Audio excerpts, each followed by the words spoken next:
Hey, hello and welcome to the 1v1 show where we tell you guys the latest in pop culture news. And today we have a variety of topics for you such as Harry Potter, witches, Spider-Man, and Pokemon, and so much more. And I'm your host, Hyphy Soul, but you can call me Mikey. And as always, joining me every week here at the 1v1 show is Gio Huey Flo. Wait, boom. What up, Gio? What up, Mikey? Give me the one. All right. How's everyone doing today? What's up? It's your boy, Gio Huey Flo. Welcome to the 1v1 show. Now, if this is your first time here, let me give you a little bit of a rundown on how we run this show and how things work. Now, what we do here is this is where pop culture and nerd culture clash. What I mean by that is we have all the different niches that you could want, whether it be movies, video games, whether it be comic books, whether it be Star Wars, anime, music topics, whatever it is. We cover the mainstream and the niche here. And we run you down just pretty much what has been going on this week, all the big topics. Now, we start off with our subtopics. The subtopics are quick hits, 5 minutes where me and Mikey, we introduce a topic, we give our thoughts on it, and we keep it moving. 5 minutes each. Now, you may notice that we have a timer on the screen. And what that pretty much is that it doesn't really dictate that much of a show. It just allows us to have a mental cue, a visual cue to keep it moving.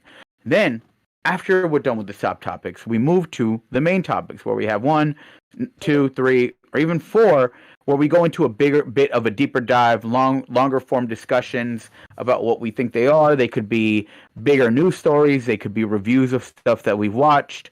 And yeah, we give our thoughts. We discuss it. Sometimes we agree. A lot of the times we disagree about, whatever it is that we're talking about. Now, another thing that I want to keep y'all in mind, or put in y'all's mind, is that we have our socials down there that our writer Jackson has put up. It is our Twitter, Instagram, and Patreon. Now, our IG and Twitter, you can check us out. You can submit stuff for us, for topics that you think we might think are cool. We may or may not take them. You can give us feedback on our Twitter. You can give us feedback on IG. And Patreon, if you like what we're doing here, please support us just a couple of bucks a month. And you can check out our different, what's the word I'm looking for? Our perks there. And like I said, the Patreon allows us to keep the lights on. It allows us to keep doing this. And, who knows? Maybe if we get big enough one day, we could both, or all three of us could do this full time. Which would be pretty fucking dope. Anyways. So, Mikey, you back yet? Yo, what up? Hold on. Yo. Let me just fix your audio just a little bit. Okay. Yeah. All right. What's up, dog? This week is pretty stressful with school and all, but it's over because I completed everything, and also the week is literally over. How about yours? It's just been it's been a long week at work. It was a long weekend. It's just been tiring. Holy fucking shit. What? So I'm looking. Okay, so like in my room, I'm on the second floor. And so there's a window, like the door that leads outside to the deck. I just saw my fucking dog up there. What is she doing out there? Just trying to see you. I know. But she went away. I don't know if she saw me, but anyways. Let's move on with the show. What's the first thing we're going to talk about? Well, you tell me, because it has something to do with the Fugees. What's going on with them? All right. So, for those of you who don't know who the Fugees are, it's Lauryn Hill, Wyclef Jean, and Pratt. Now, the Fugees, they haven't made an album since The Score, which is their magnus opus, which is their, the big album that they're known for. They're coming back to tour for the 25th anniversary of the Score. It has been so long since they have performed. I think the last time they performed was at the BET Awards in like 2009 actually. 2009, 2010. So it's been a while since they performed together. But if you don't know anything about the Fugees, you know that they've had a bit of a ugly breakup. between Wyclef Jean and Lauryn Hill. Arguments pointing back at each other. Lauryn Hill releasing the song X Factor, which was a diss song towards Wyclef. It was a lot of ugliness between them. And Lauryn Hill, someone who was able to release The Miseducation of Lauryn Hill, which was a critically and commercially acclaimed album. People love it. Some people put it on their best albums of all time. Her also having a bit of a, what's the word I'm looking for? A turbulent music career, with a lot of people, saying that she is crazy. A lot of people saying this about her, that about her. And Lauryn Hill herself saying, kind of going away from the music industry. And, she has come back to tour. Because I saw her in 2011 when she performed at not Rolling Hills, Rock the Bells. She's crazy, but she's not wrong, says Ark in the Wack. No, she's not. I think Lauryn Hill is definitely an eccentric, but I think a lot of the stuff that, for her to like kind of leave the music industry behind to just go and like raise her kids, like I ain't mad at it. What about you, Mikey? What's your perspective on the Fugees? I've heard their music growing up, like just throughout maybe my cousins or just through movies, and yeah, dude, every track is dope, and to know that they're going to be performing the album front to back at the concert has me excited. Mostly, yeah, and because me and you are going, we bought tickets. Which, by the way, they are on sale as of yesterday, but we got them early because I got pre-sale codes. Are they not sold out yet? I'm surprised. I don't know. I haven't looked. It's like, all right, cool. We got our tickets, and also I got the email yesterday that it got printed because like having the actual physical ticket. So yeah. Yeah, let's see. I'm gonna see if anyone else is trying to go, but I'm excited. I want to see them do Ready or Not, Zealots, Fuji La. I want to see all of those. Oh my god! Now she's on the fucking. She's like has her hand on the window, like trying to come in. Oh, I thought you were talking about Lauryn Hill. I was like, wait, what? No, sorry. My dog is that. I was like, she's not doing anything in the video. Shut up. Anyways, my fucking multi-poodle's out there. I don't know if she knows how to get down. Is she like a cow? Or do you like? Did you know cows can't walk downstairs? Really? Yeah, they can only walk upstairs. I don't know why. No, she should be able to. I mean, she goes up and down my inside stairs all the time. All right, Well. I'm gonna let her in so I can get her down. All right, I'll be right back, Mikey. If you want to keep talking about the Fugees real quick. Sorry about this. All right, yeah. So, you know what? Actually, the promo code for Fugees was actually Ready or Not, and yeah. And how I found that was all I did was just I searched pre-sale code on Twitter, and then I found it within like 60 seconds, and then yeah, you got tickets to see the Fugees, which were a little expensive. But yeah, and I would say, what's my favorite tracks? Ready or Not's pretty good. Fujila, dude, the whole album's dope. But yeah, I don't know, do you guys have a favorite track of the Fugees? I didn't even ask. Did Gio say his? All right, I'm back. Oh, I hear him. What's up? Oh wait. Whoops, this is my story. Wait, where are you? I'm back. Sorry about that. Fucking poodle. All right. Are you back? Anyway. Are you back? Right. You're not back. Yeah, I'm right here. Dude, like, am I frozen? Your screen shows no one. But I hear your voice. I'm sitting right in front.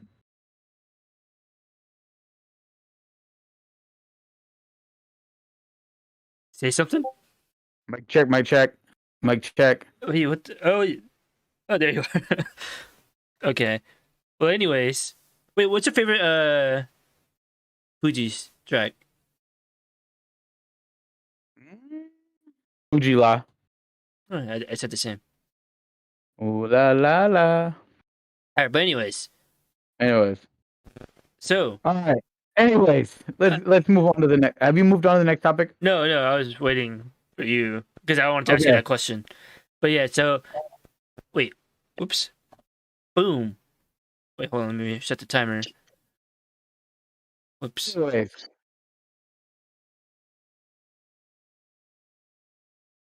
Well, anyways, flying solo for the first time and in his impressive career, director Joel Coen has decided to tackle a classic, and he's enlisted some impressive help to do so. And you'll see in the trailer right here. In the tragedy of Macbeth, Academy Award winner Denzel Washington dons the tunic of the titular character, while fellow Oscar winner Frances McDormand plays his wife, the Lady Macbeth. In the film's first trailer, as described by Polygon, it's all about mood and vibes. Gorgeous black and white photography and a 4:3 aspect ratio to give it a stately Laurence Olivier like feel. So 4:3 aspect meaning full screen, which is so the movie's going. You're going to see the movie in a square, like how if you've ever seen The Artist or the first 10 minutes of Oz with James Franco. Anyways, wasn't that how they did the Snyder cut too? oh yeah, wait, was it 4:3? But I yeah, think it was. yeah, because they filmed it in IMAX, and IMAX is, I think that is 4:3. Yeah. We didn't watch it in IMAX though, because No. yeah. Anyways, but so as you see, well, you can't really hear in the trailer, but there's no dialogue in the trailer, and only a couple of short scenes. We see Macbeth trudging his way through the foggy battlefields and dark castles, as well as Lady Macbeth standing at a window, like we just saw, and probably plotting a murder. And of course, the trailer also shows us its version of The Three Witches, one of Macbeth's most iconic scenes. Produced by our favorite studio, A24, for Apple Plus, is going to be premiering in January 14th. So here are some questions to consider by Jackson. He asked, will the film contain that trademark Coen Brothers dark humor, or will this be a complete departure from the directorial style that we're used to? Have you seen Coen Brothers movies, Gio? I have seen. Isn't The Big Lebowski one of them? Yeah. Big Lebowski. I've seen True Grit. Mm-hmm. The remake that was Coen Brothers, right? I've also seen. I think is it A Serious Man? Hold on, let me. I've seen some Coen Brothers Oh, movies, yeah, but I Serious haven't. Man. Yeah, there's True I've Grit, seen. Burn After Reading, No Country for Old Men, I Intolerable haven't. Cruelty, Oh Brother Where Art Thou, I've Big seen that one. Lebowski, and I've seen Oh Fargo. Brother. I haven't seen Fargo. Yeah, but this is the first time his brother's going solo, and yeah, it should be interesting. I wonder why they're doing it individual projects now. Hmm. And it's It would be interesting though.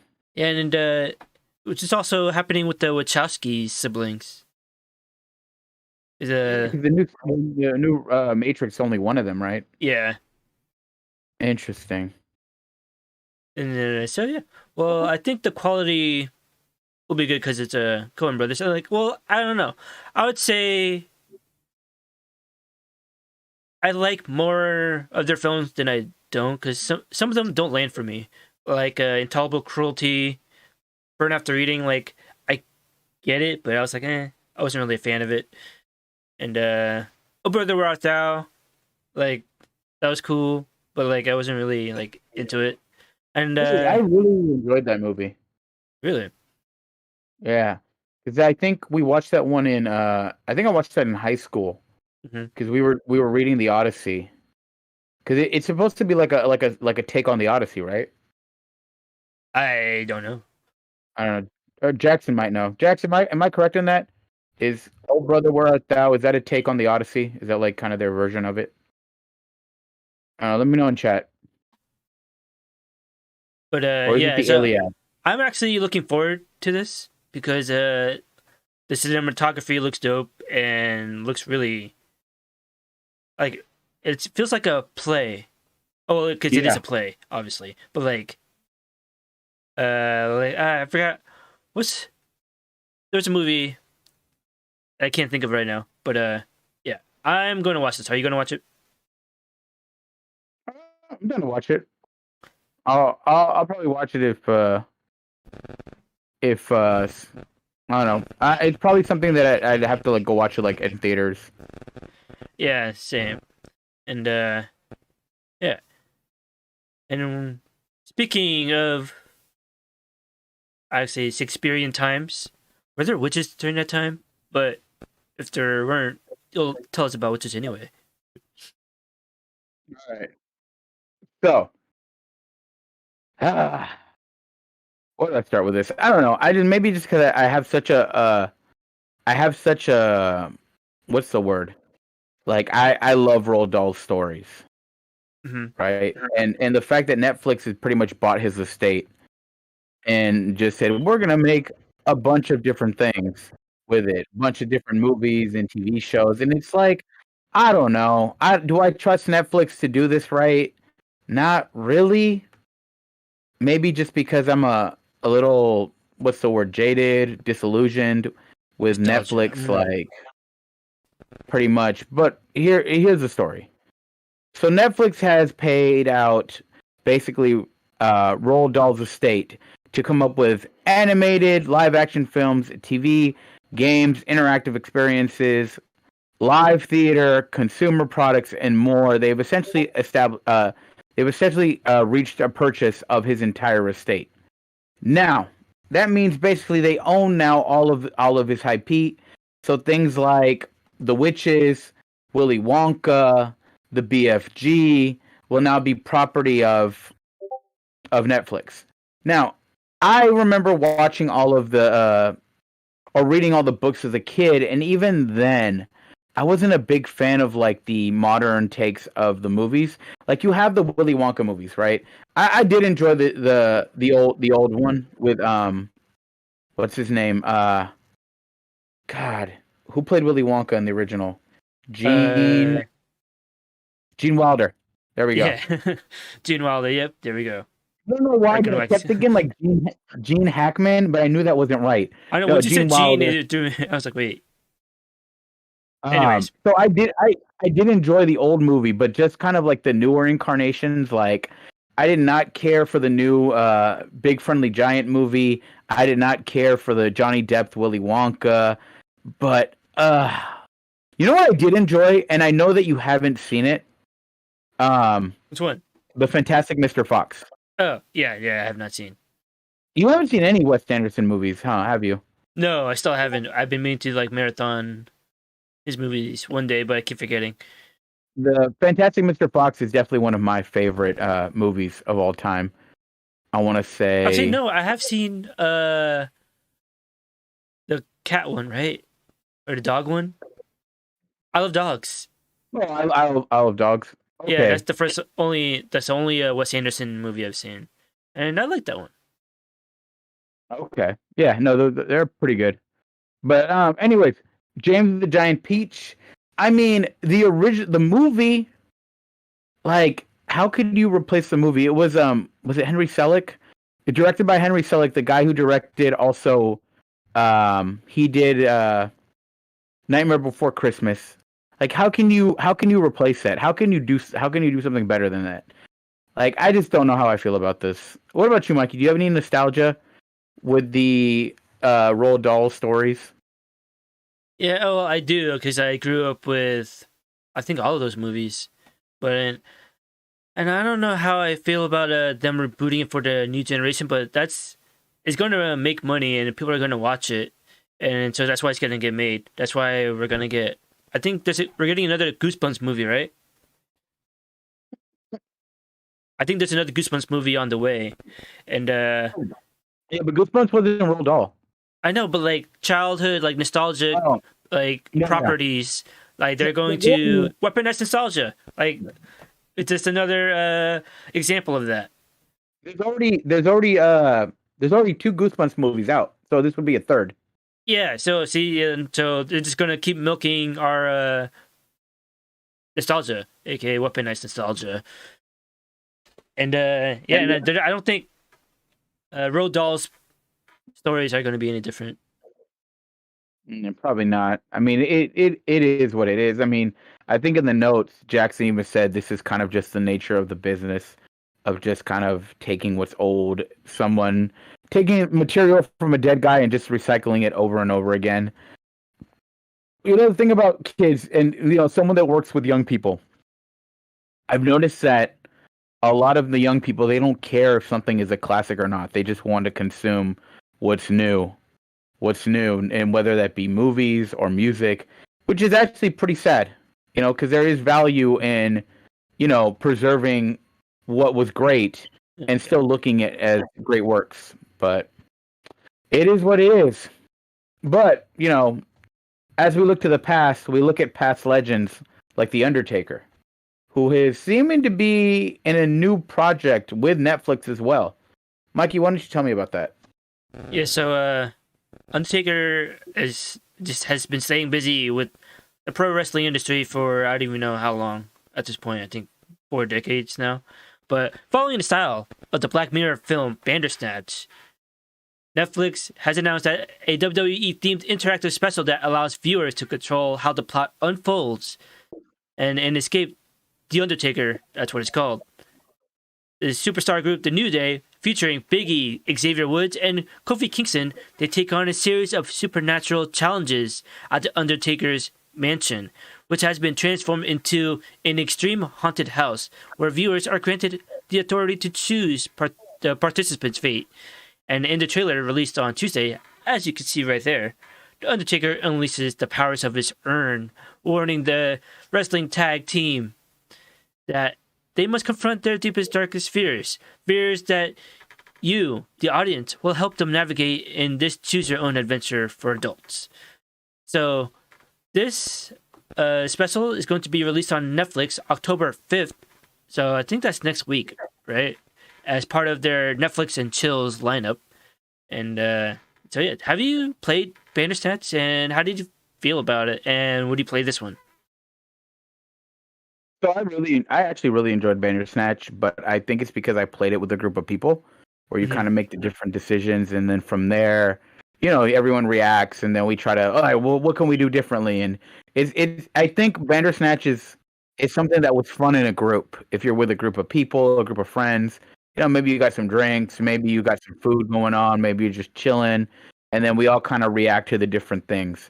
Because, the Black Mirror IP is pretty much kind of like weird, crazy shit happens in it all the time, right? Yeah. Now you take like WWE, which is kind of like a lot of like hype for people who are into it. But if you're not really into WWE, you're kind of whatever on it. And even if you do like WWE, if you don't really know, I think everyone knows who The Undertaker is. Like, I don't even watch wrestling. I know who The Undertaker is. But I don't know who these new guys are. The New Day. Yeah, they're part of the new era. Wait, did you ever watch wrestling or no? No, I'm never a wrestling fan. Okay, yeah, I stopped around the time, I guess when they bought the WWE lineup, or when WCW disappeared, and that was way back when. Yeah. I think, I don't know. From what I remember from WWE is, I remember a little bit of the era of The Rock. Like, people that I would know would watch it, and then it was like the John Cena era after. I mean, that's all I kind of know about it. Yeah, I think I fell out before the John Cena era, but and I remember renting VHS tapes of wrestling events, and the Undertaker was there, and I think it was like in the 1980s or something, and he looks way older than he did, obviously, but he already looked old at that point. Like, he was doing his Undertaker vibe thing. I'm like, he he's good at that. Honestly, I think I'd do this if like I was with a group of friends and we were like just, we were just chilling around and like, maybe with some beers and stuff. But I don't know. I wouldn't. This is not something I would do just by myself. Like, I think I'd have to be with people who are actual like wrestling fans Yeah. who could, so I could like kind of see and ask questions of like, what the hell is going on here? What is the bit here? Because I literally have like no knowledge of like wrestling. And I don't even know if the Undertaker's like lore has been expanded. I mean, most likely it has been, but because well, the lore actually, never mind. I was going to say the lore of Kane instead, because he has a brother named Kane who was died in a house fire, but then he returned in the WWE to get revenge against the Undertaker, and the Undertaker they had a Hell in a Cell match, and it it gets pretty crazy in the wrestling world. I don't know how to explain Kane's it. backstory? Is that But really Kane's backstory? yeah, I mean, from what I remember, What the hell? I don't remember. I don't know. I didn't know that. was it? Writer Jackson said Undertaker started wrestling in 1987 and retired in 2020. He's the GOAT by default. Really? He was in the game for that long? Yeah, God damn. The only wrestlers I follow now are Sasha Banks because she's from Fairfield and she reps it. So I didn't props know to that. her. Yeah. And she's also in Star Wars. Oh, really? Yeah, she's in one of the Mandalorians in the Mandalorian. Yeah, that's dope. And then also follow Asuka because she dope. Yeah, I saw some clips of her and like yeah, I like her energy, but I haven't Yeah. really seen any like I don't know any pro wrestling stuff these days. But anyways, so Anyway. speaking of going against pro wrestling legends and icons, there's also I don't want to consider these legends or icons, so maybe Apple is a good icon as a like a little logo icon, and they're going against Epic. What's going on with that, Gio? Oh my goodness. So Apple and Epic are basically two like large corporations that are basically like slapboxing each other, and everyone else is kind of just like whatever. Here's the thing. All right, so we're following up on a story we did years ago.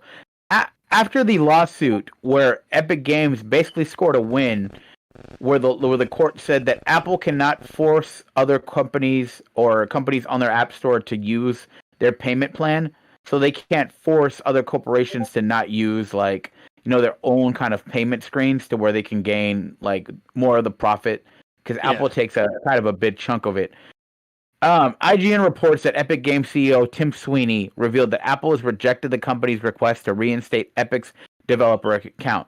What this means is it's basically banning not Facebook, Fortnite from the App Store, meaning that if you do not have Fortnite already installed on your phone, or if you delete it, then you won't be able to get it back, or you won't be able to download it.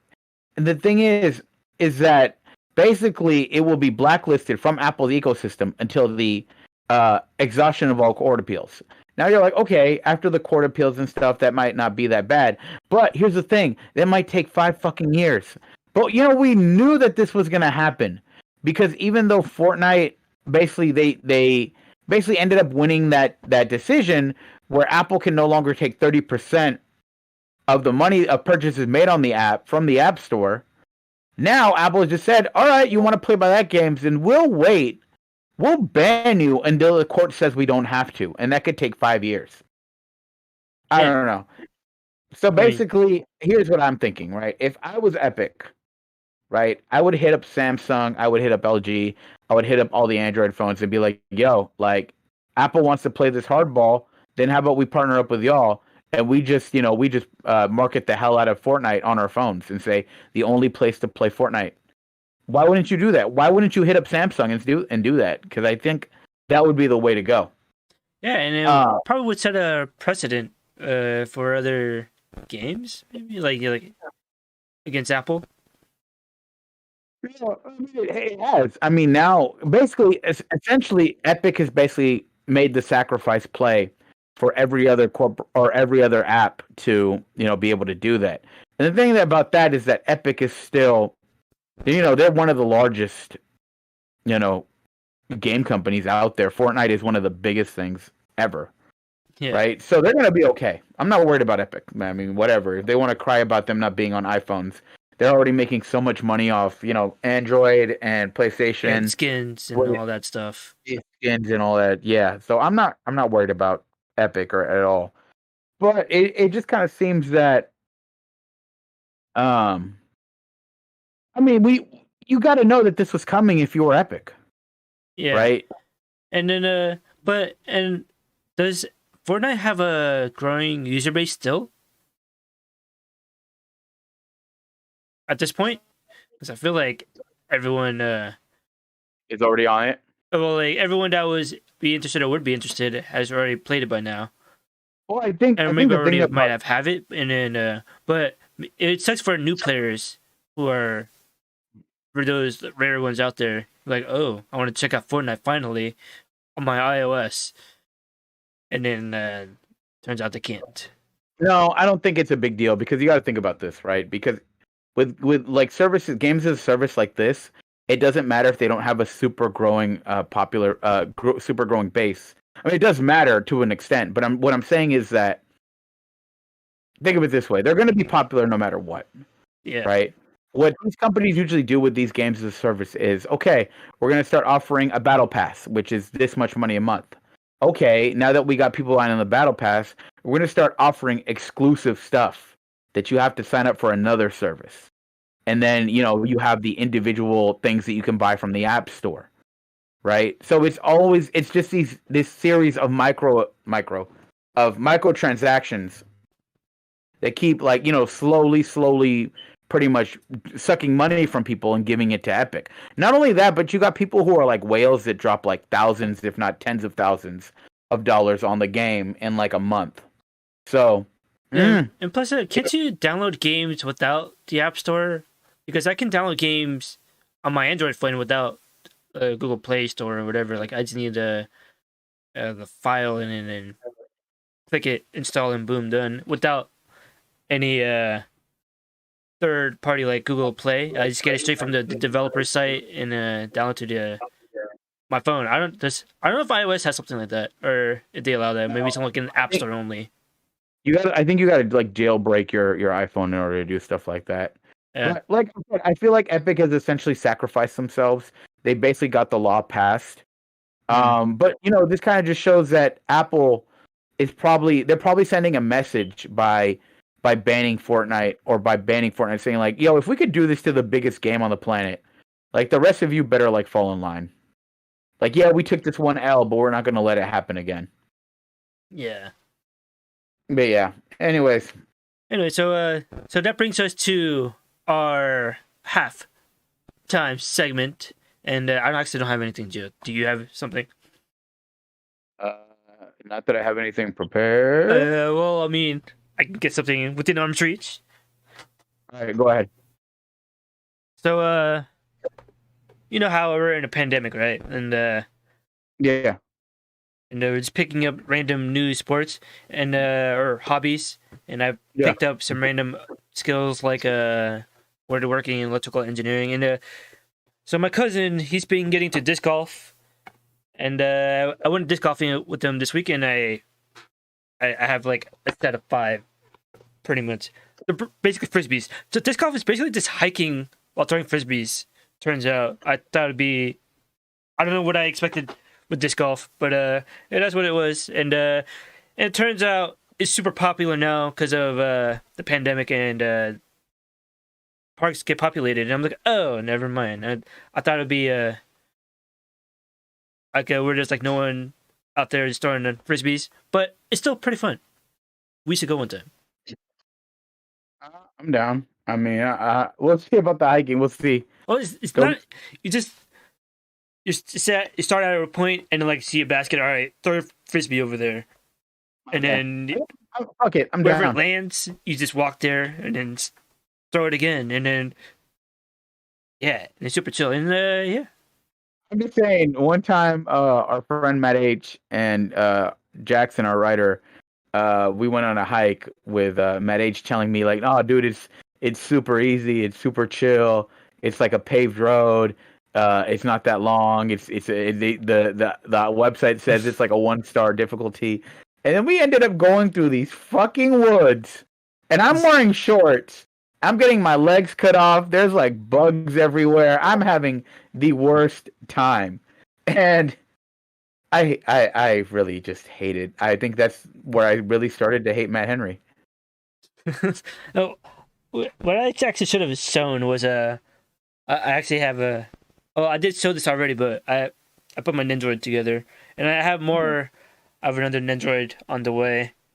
It's a Miles Morales Nendroid. Looks pretty cool. It does look dope. Androids. All right, so let's just go back to Let's move back to the show. Hold on. Now I'm just mad at Matt Henry thinking about that time. All right, so now we're back talking about Kenna. Hold on, I don't even know where my notes are. So this game just came out, and yeah, were you planning on getting this game? Yeah, no, this is for sure a game I'm planning on getting. It looks dope. Yeah, because it's been getting rave reviews from everywhere. So Game Revolution gave it 70 out of 100. Kenna Bridge of Spirits, exceptional visuals, class with its unexceptional gameplay to create a gorgeous experience that would be forgettable if not for its technical prowess. Its combat, puzzles, platforming are enjoyable, but fail to see or set the world alight, though the adventure is elevated by the beauty of its open world and its highly animated characters. And Game Informer gave it 90 out of 100. Bridge of Spirits stumbles a little in spots, yet confident in... Wait, what the heck? Confident in he sprints into the heart of the adventure, rewarding the player with secure galore and secrets galore. What the heck? And visuals that are almost always worth admiring. And if you like Zelda-like games or just looking for an experience that will make you smile every step of the way, then you can't go wrong with Kenna Bridge of Spirits. And so the Metacritic overall score is 82 out of 100. And Good. Yeah, wait, hold on. Oh, I forgot the clock. Yeah, and I was just like so on this game, but what I saw a review that got me really interested is like, if you ever played a Nintendo 64 Zelda or Mario game, this brings back those feelings. I'm like, okay, well that just sold me, and so I'm gonna get this game. I wanted to get it by this weekend, but I just didn't get a chance to this week. Same with Deathloop. Yeah. I still haven't gotten that, and yeah, are you planning on playing this game like soon, or are you gonna wait till like a sale or something? Well, I have a couple of games on my backlog that I want to play before I get into this, because we have basically I'm still finishing up No More Heroes 3. I've barely been able to play it because I've just been so busy. Psychonauts 2 is a must. And then Metroid Dread is coming out next month. So, I think those three are kind of like the three games that I want to key in on and finish before I move on to anything else. And my name is Earl in the chat says, did either of you check out Eastward? I have not. No, I saw that in the Indie Direct, the last Nintendo Indie Direct they did, maybe a month ago. But how is it? Have you checked it out? My name is Earl. But just let me know. Let me know if you how that game is, if you played it. But yeah, no, I'm definitely looking forward to Kenna. I've heard this game is actually pretty hard. Like it's surprisingly difficult from reviews that I've heard. So, and also one thing that I want to mention is that the studio that made this, Ember Labs, this is actually their first game, and it looks pretty impressive for their first game ever. So, yeah. Also, if you want to check out something that Ember Labs have done, it's not a game, but they did a film. They did a mini, a short film, fan film of Legend of Zelda: Majora's Mask called You've Met a Terrible Fate. Hey, and it's pretty it's really good looking. So if you want to check that out, it's like a short fan film they did for Majora's Mask. Wait, what's it called? I think that You've Met a Terrible Fate. I think you should see, or you can just look Ember Labs Zelda. That should work too. Ember Labs Zelda. Okay. There you go. I see it. All right, put that in chat for those who are interested. Wait, if I can get it. Tell me what to watch. My name is Earl. Said that Eastward was dope. All right, cool. I'll definitely check it out. I mean, that's the cool thing about indie games is that they're short, bite-sized things that you can, check out, and then you don't have to worry about like playing these large like 30-hour games, 40-hour, 100-hour RPGs, stuff like that. But yeah, kind of looks dope. Yeah, I'm. This is probably the game I'm going to play next because I still haven't Platinum Control yet. I don't know why, but I think I'm just gonna move on to Kenna and Deathloop, and it's 30 hours long. Oh dang! Eastward? Eastward? God damn, Eastward is 30 hours long? Dang. But what's also pretty long is the Harry Potter franchise, right, Gio?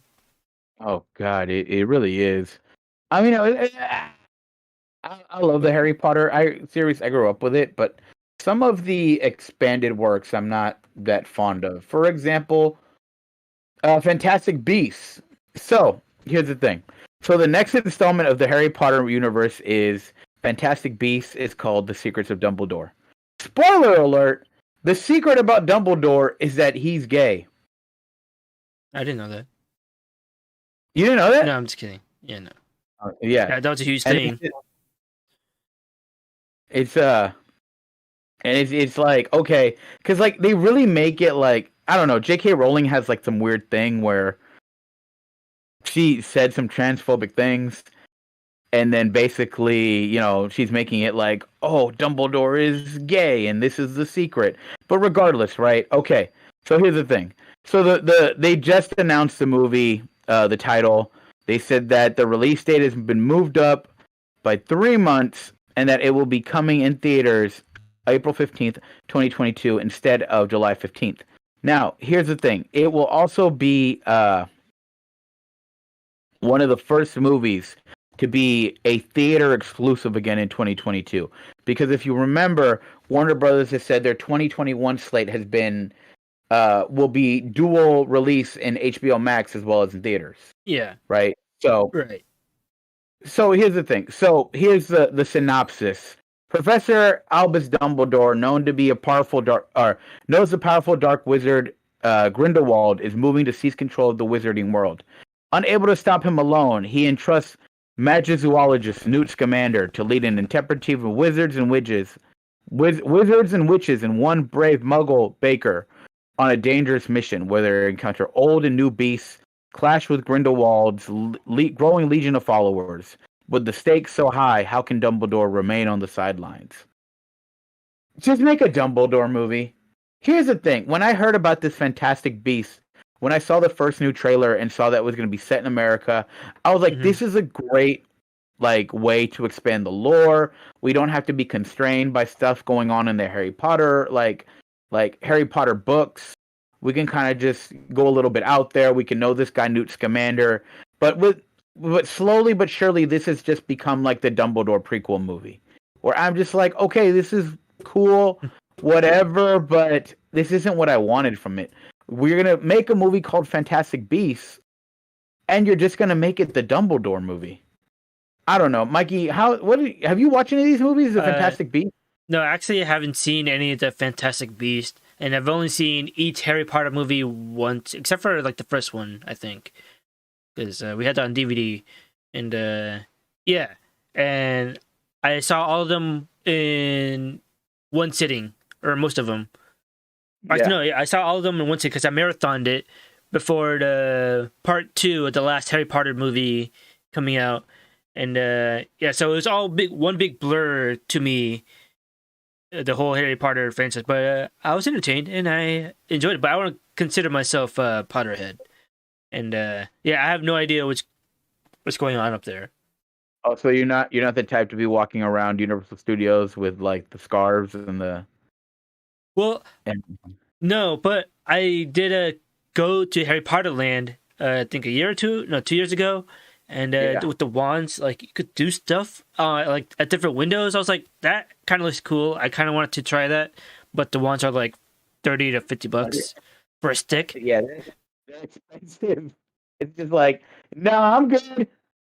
Yeah, I was like, you know what? I'll just get the butterbeer. And I think when I went, it was the first year where they started serving butterbeer with actual alcohol in it, and it was interesting. Have you tried it? Because I know you've been. When I went to Universal Studios with Charlie, I ordered butterbeer like 5 times. Like the alcohol. Did yours have alcohol? No, I didn't know there was alcohol. I just saw some lady selling it outside, like some little like cart thing, and I was like, I want some. And she's like, oh, do you want it hot or cold? And you know me, I'm someone that I like my drinks cold, right? So I can just chug it. So I was like, give me cold butterbeer. Give me 2 of them. And I chugged the butterbeer because it just tastes like buttercream soda, and that just is amazing within itself. Yeah, and especially with alcohol. So. My name is Earl says that butterbeer sucks ass. You, sir, I don't know about you sometimes. I will gladly take a 2-liter of that. But yeah. Anyways. I guess. We move on. We move on from the dream of magic to the dream of becoming human. Mikey, tell me what's up with Quantum Dream. What's up with the studio? All right, so there is rumors this week, or I think it started last week, that the Detroit Become Human developer Quantic Dream has been working on an unlikely new project, which is a Star Wars game. While it's not 100% confirmed, other publications have confirmed with knowledge of the studio's plans. And the rumor started when a YouTuber named Gautos claimed that the French studio had made a deal with Disney for a Star Wars game following the end of its 3-game publishing exclusivity with agreement with Sony. Yesterday, DualShockers published a separate report based on a separate source that supported the YouTuber's claim, and the report stated that the project had been in development for roughly 18 months already. And that report's author, Tom Henderson, also shared a screenshot on social media of Quantic Dream's Twitter account, liking an article about the report. And Kotaku has also heard the same, but from a third separate source with knowledge of the studio's development plans. And according to this individual, Quantic Dreams has been indeed working on a Star Wars game for approximately a year and a half, but it won't be the conventional type of quick-time event-driven game that we've come to expect from Quantic Dreams, as you see right here. Have you played this game, by the way? No. You have, though, right? Yeah, I actually really enjoyed it. Okay. But yeah, and so instead of having games like this where it's you have to react quickly, they said the game's going to have more traditional action gameplay and possibly even an open world and multiplayer element. And Quantic Dream did not immediately respond to a request for comment. And but all of this comes as Quantic Dream continues to fight legal battles against some of the people involved in a series of 2018 French press reports accusing them of having a toxic working condition. You know, a video game studio with a toxic work condition. That's rare. And the report also detailed sexist and racist jokes, a lot of crunch, prolonged periods of overtime work, and Quantic Dream denied all the reports at the time and then went on to sue the publications alongside some of the former employees in a series of court battles. These cases haven't all been wrapped up yet, and the studio's libel case against the publications for the most part has been dismissed just last week.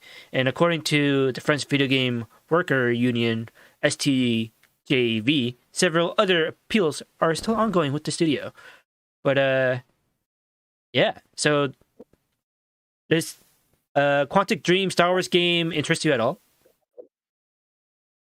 Yeah, just kind of see if they say they're going to do something different with it. Did you know that there's like a large, I guess, I don't know, this is probably like just like Twitter or like online, but there's a large population of people that just, they don't like Quantic Dream's games like Detroit or even Heavy Rain. Really? Like Star Wars Episode 8 level?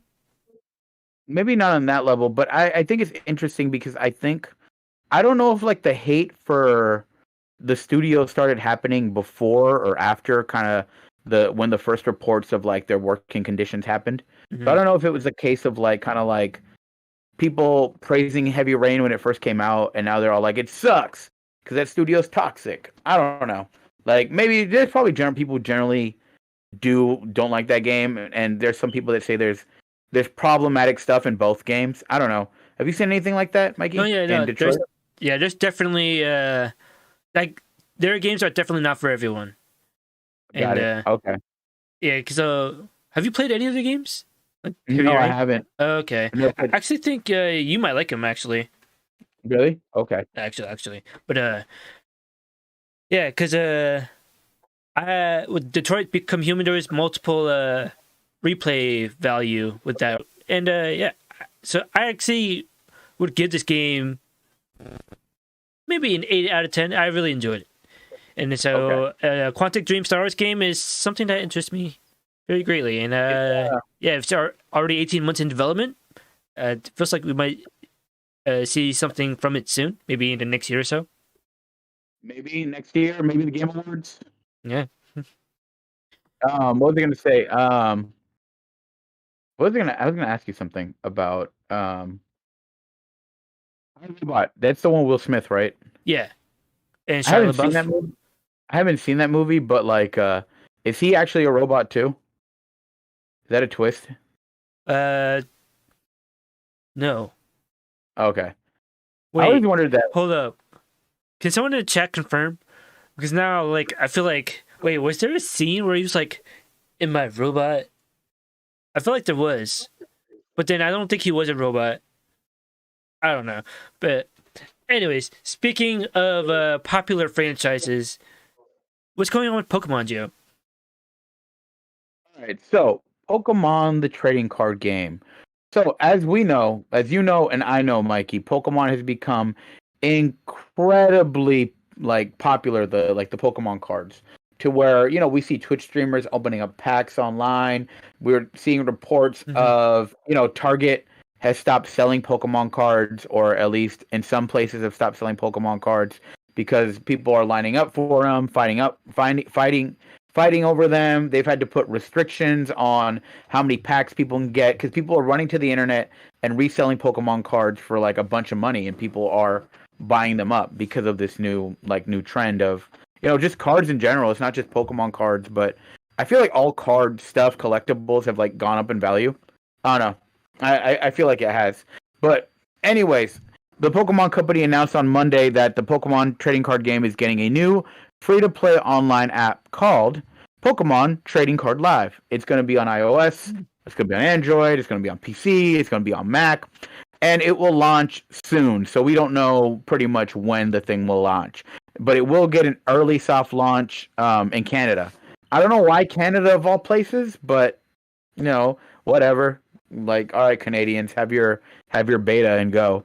But there will be a global open beta for PC and Mac later this year. So according to the article, you can get new cards by either scanning cards that you have, the card codes, purchasing in-game booster packs, or completing daily quests. Then you can build decks and play against each other around the world, and then you can customize avatars and accessories, which seems pretty cool because I think that this is where we're going to go to prevent scalpers in the future when it comes to like people who just kind of want to play the games like online. Like if you just want to play the game, I think this will pretty much help. Yeah. What do you think about this? Well, what I'm wondering is like, how come they're just coming out with this now? They've had an online app. It was originally launched in 2011, and then for a web browser, and then 2012 for PC and Mac, 2014 for iOS, and then 2016 for Android. They're just gonna relaunch it and make it better and easier for you to be able to do all the stuff as required. I mean, we've seen stuff like this be super successful, like Yu-Gi-Oh.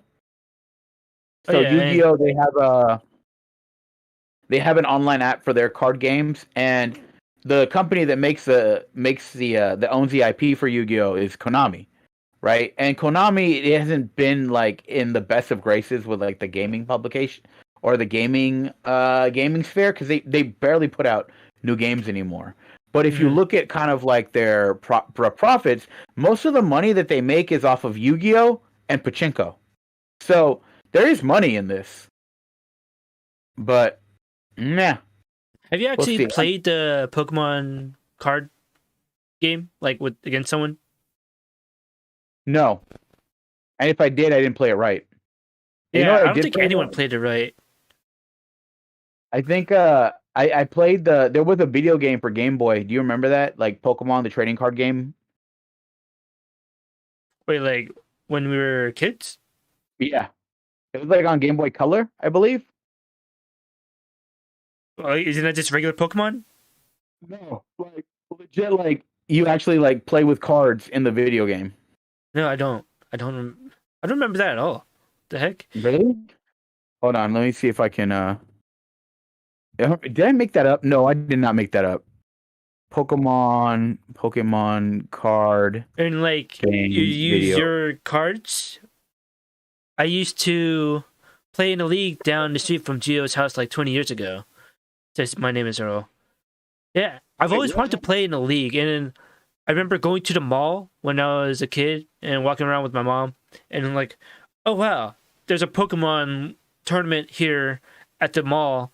And I was like, how come I didn't? How come we didn't know about this? And then yeah, and I think we came back with my Game Boy because it had Pokemon in it, and they gave me an official Mew because which is I guess didn't really matter because like I had a Game Genie and gave me the same exact kind of Mew, but I guess it was official.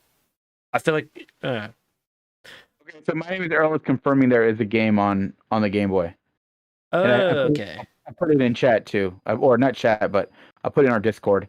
Also, was it at the my name is Earl, was it at the It's finally letting me chat. Oh, hey, what up? what was I gonna say? My name is Earl. Was it at the place by the church down the street from my house? I know there used to be like a card shop there. Anyways, it's whatever. Um, Shasta Banks is related to Snoop Dogg, if I remember correctly. is she really? Huh. What? Interesting. I just remember seeing an interview where That's a fun fact. where Sasha Banks is talking to an interviewer, and she's like, "Yeah, I'm originally from Fairfield, and I was staying out there." And then the interviewer is like, "Oh, well, Fairfield's kind of the Bay," and then Sasha Banks is like, "No, it is the Bay Area." I'm like, "Ooh, girl, you got a new fan." So yeah, you Okay. know. Anyways, Anyways, we move from Pokemon. Have you played Pokemon Snap, Mikey? yeah, dude, It's like, there wasn't like a so you 100% thing on Nintendo 64, but I pretty much 100% of that game on Nintendo 64. Yeah. I mean, you take pictures of Pokemon, but other places they want pictures of Spider-Man. So what's up with Spider-Man? So, hold up. ASUK. What up? That's Kusa, by the way. And the creative rights of some of Marvel's most lucrative characters may soon be in jeopardy. According to the Hollywood Reporter, this past August, the administrator of Steve Ditko's estate filed a notice of termination on Spider-Man, which appeared in comic books form in 1962. Under the termination provision of copyright law, the author or their heirs can reclaim the rights once granted to publishers after waiting a statutory set period of time. And according to the termination notice, Marvel would have to give up Ditko's rights to its iconic characters in June 2023. So those characters include Iron Man, Spider-Man, Doctor Strange, Ant-Man, Hawkeye, Black Widow, and Falcon, Thor. And they're all named in the litigation. And the focus of the legal case moving forward is the so-called Marvel method, a loose, collaborative working atmosphere where initial ideas were briefly discussed with artists responsible for taking care of the details. The Marvel method has been the subject of prior litigation, such as the dispute more than 10 years ago over Ghost Rider. But does that mean we're not going to have any Marvel movies? Not really. Because a quote in the article says the studio would have to share profits with the others. Additionally, the termination provisions of copyright law only apply to the United States, allowing Disney to continue to control and profit from foreign exploitation. So they could still make their movies and release them internationally and like use the characters and all that stuff. But yeah. So what do you think is going to happen with Steve Ditko? Are they probably going to most likely settle? I mean, maybe have a created by Steve Ditko in the beginning of every or Marvel or any of these movies with his characters in it. Probably. I feel like that's going to be the most likely scenario. There's no way they're going to allow this Disney and Marvel. There's no way. Disney has too much money. They're not going to allow this to pretty much go on. They're going to. I mean, Spider-Man. Even though they technically don't own the movie rights, I mean, they know that Spider-Man is like a big deal. Yeah, like he's this. One of the.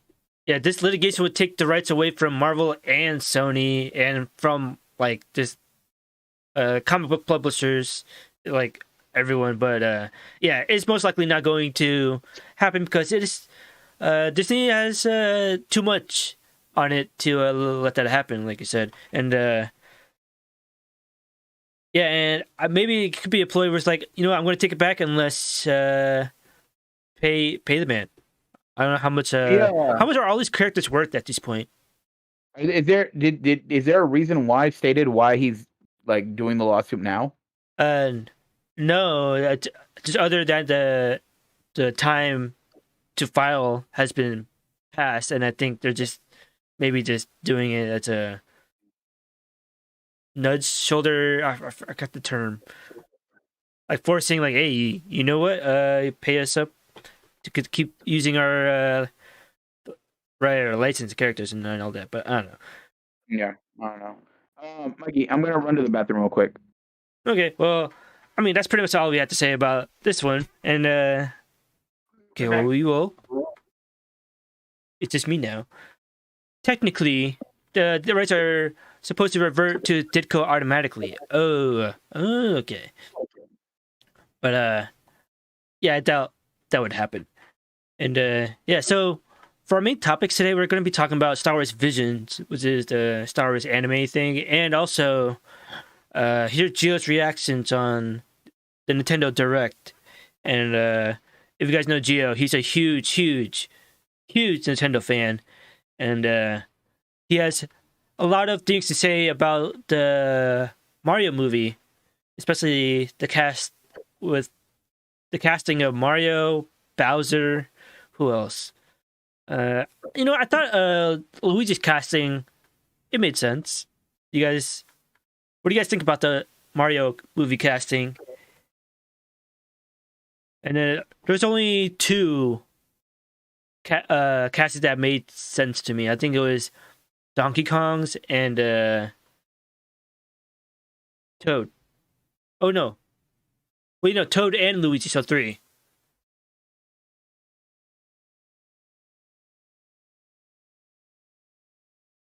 But yeah, and then it was Star Wars Visions.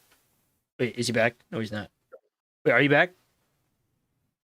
No, he's not. But oh, he's back. Wait, whoops. Yo. All right, what are we talking about? Just letting them know what we're about to be talking about with the Nintendo Direct or Star Wars Visions. But which one do you want to start with first? Do you want to start with Star Wars Visions? Let's do. You want to start with Visions? Yeah. Oh yeah. Yeah. Sure. Let's do it. Let's start with Star Wars Vision. Okay. So, I've seen all of them except for TB01 because I didn't prepare my time wisely enough.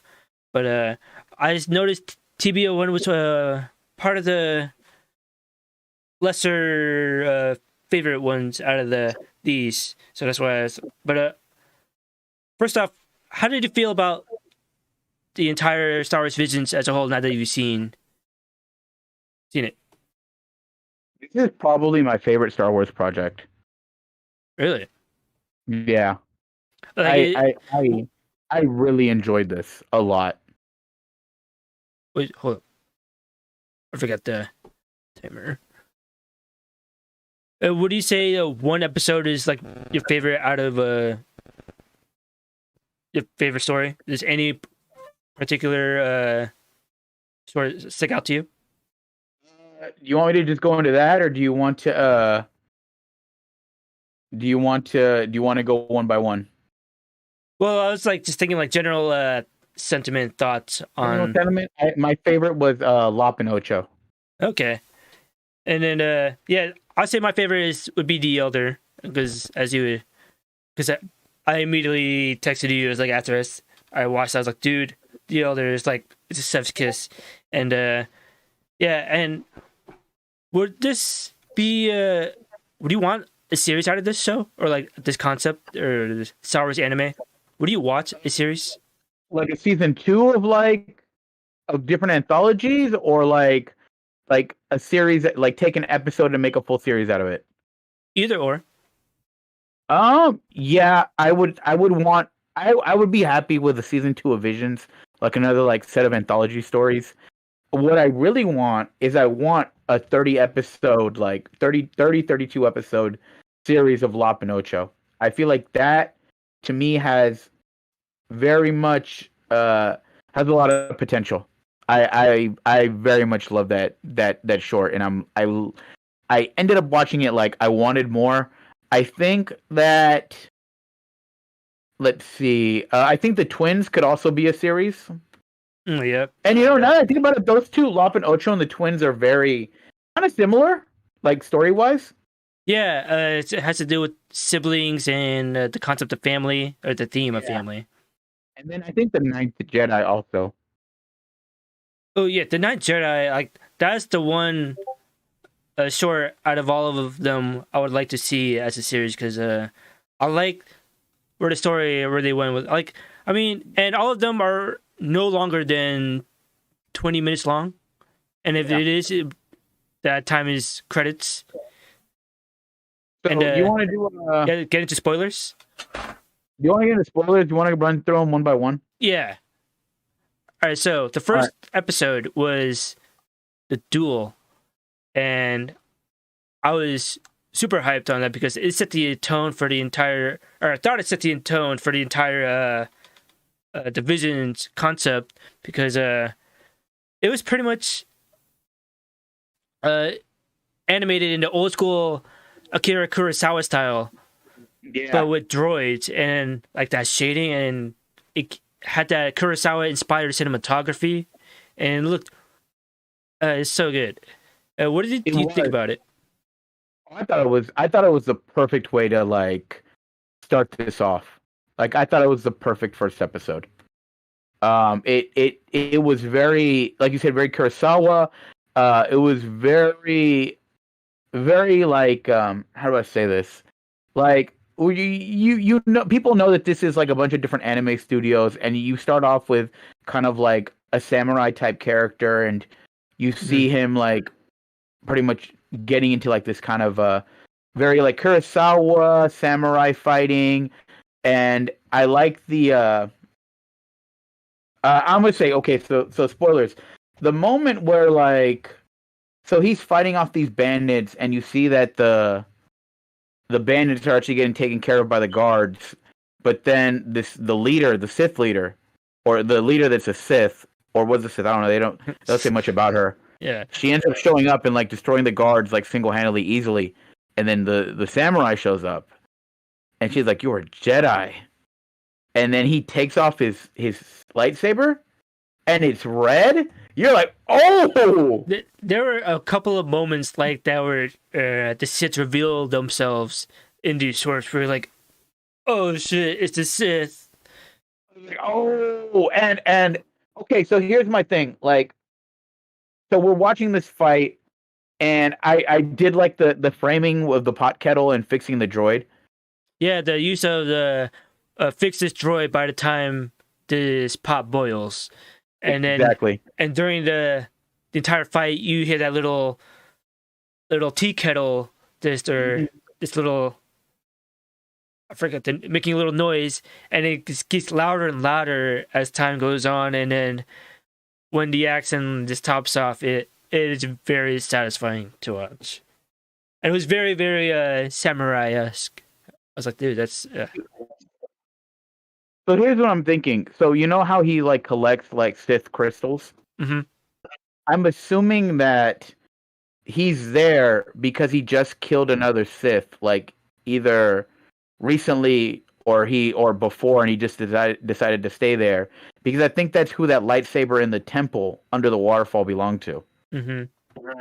So I thought that was pretty clever. With like you see him like open his like his coat or jacket, whatever, and then there's all the crystals there.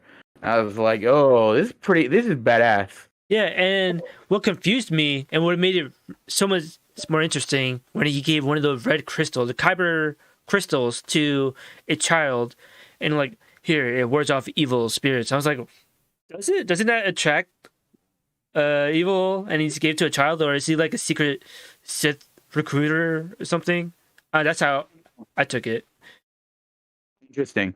Like, yeah, no, that's definitely a very interesting one. Like, this is one that like if like I don't necessarily need a series about this, but if there was like one announced, I would not be opposed to it. Yeah, and yeah, I would watch that. But I think this is very good on his own.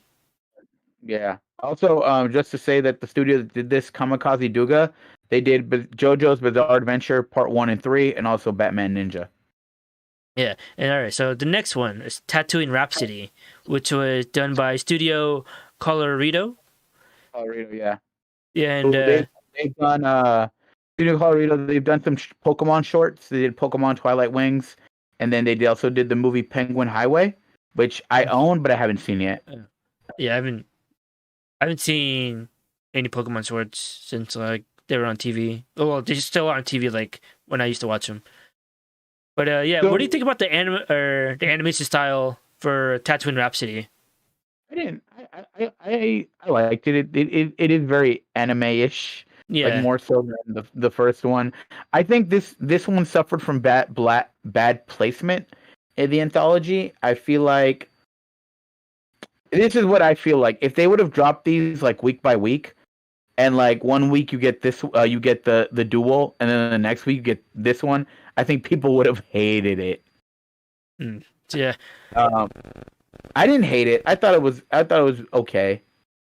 Um, the kind of like just like plucky kids that just want to be rock stars, and you said it in the Star Wars universe. You have Boba Fett there, which is I thought kind of random. And it actually had Timur Morrison reprising his role as the voice of Boba Fett.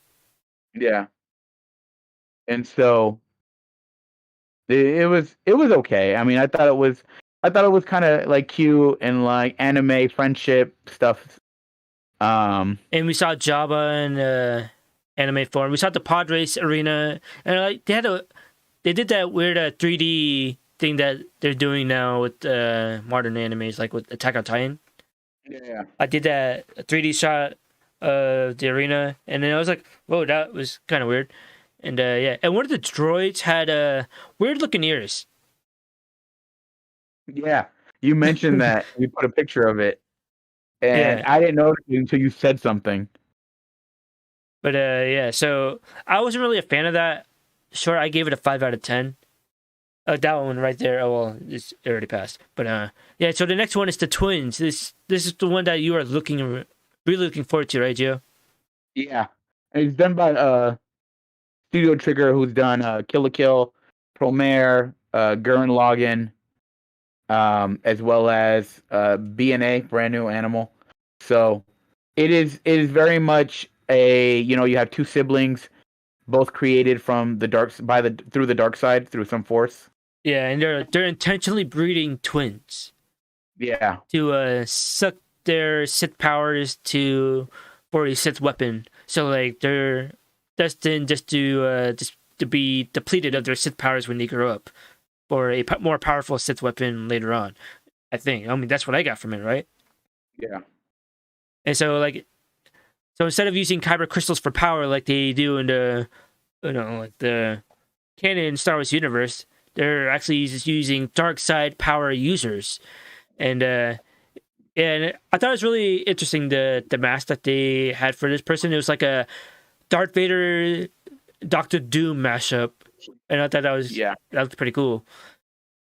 And but what took me out was when he was getting chased by the Sith woman turns out to be his sister, and they're fighting out in the vastness of space, unaffected by space. And I was like, yeah, that was kind of like, oh, I thought that was like in canon that you can't go outside, but yeah, and then whatever. like even Princess Leia displayed that fact. I was like, yeah, if you're exposed to space, you will get frozen dry. Yeah. And yeah, but in this story, he had his lightsaber sticking out of his ship, and he cut the Star Destroyer in half with his lightsaber. And I thought that was kind of cool. Like it was the same kind of visuals as Episode 8. Yeah. Yeah. Like I said, I really enjoyed this one. You said you noticed it was like some of the dialogue was like cringy, but it's very much for me. I enjoyed it because it's very like, you know, cringy anime. This is what I love. Like it is Right. what it is, and I think this is another one that I wouldn't mind a whole series. Like maybe not, maybe like a 12 episode like anime season. I could see this doing. Yeah, and then we don't have much time for the other ones, but the twins. Oh no, we just did that one. The Village Bride. I thought it had the Hayao Miyazaki art style, and I think it was set during the Empire era. And then it gave me Princess Mononoke vibes. Mm-hmm. Same. I agree. And the studio that did this, Kinema Citrus, also did Made in Abyss, which is beautiful. But they also did Rising the Shield Hero, which is another favorite of mine. Yeah, and then I like this one line of dialogue. It's like, "What are you, some kind of monster?" And then lights up the lightsaber and says, "I am a Jedi." And I was like, "Ooh, that's a kind of cool moment right there." And I give that one a 7 out of 10. And then the Ninth Jedi, which seems to be a lot of people's favorites, and a lot of people want they want a series out of this, or they wanted the sequel trilogy to be.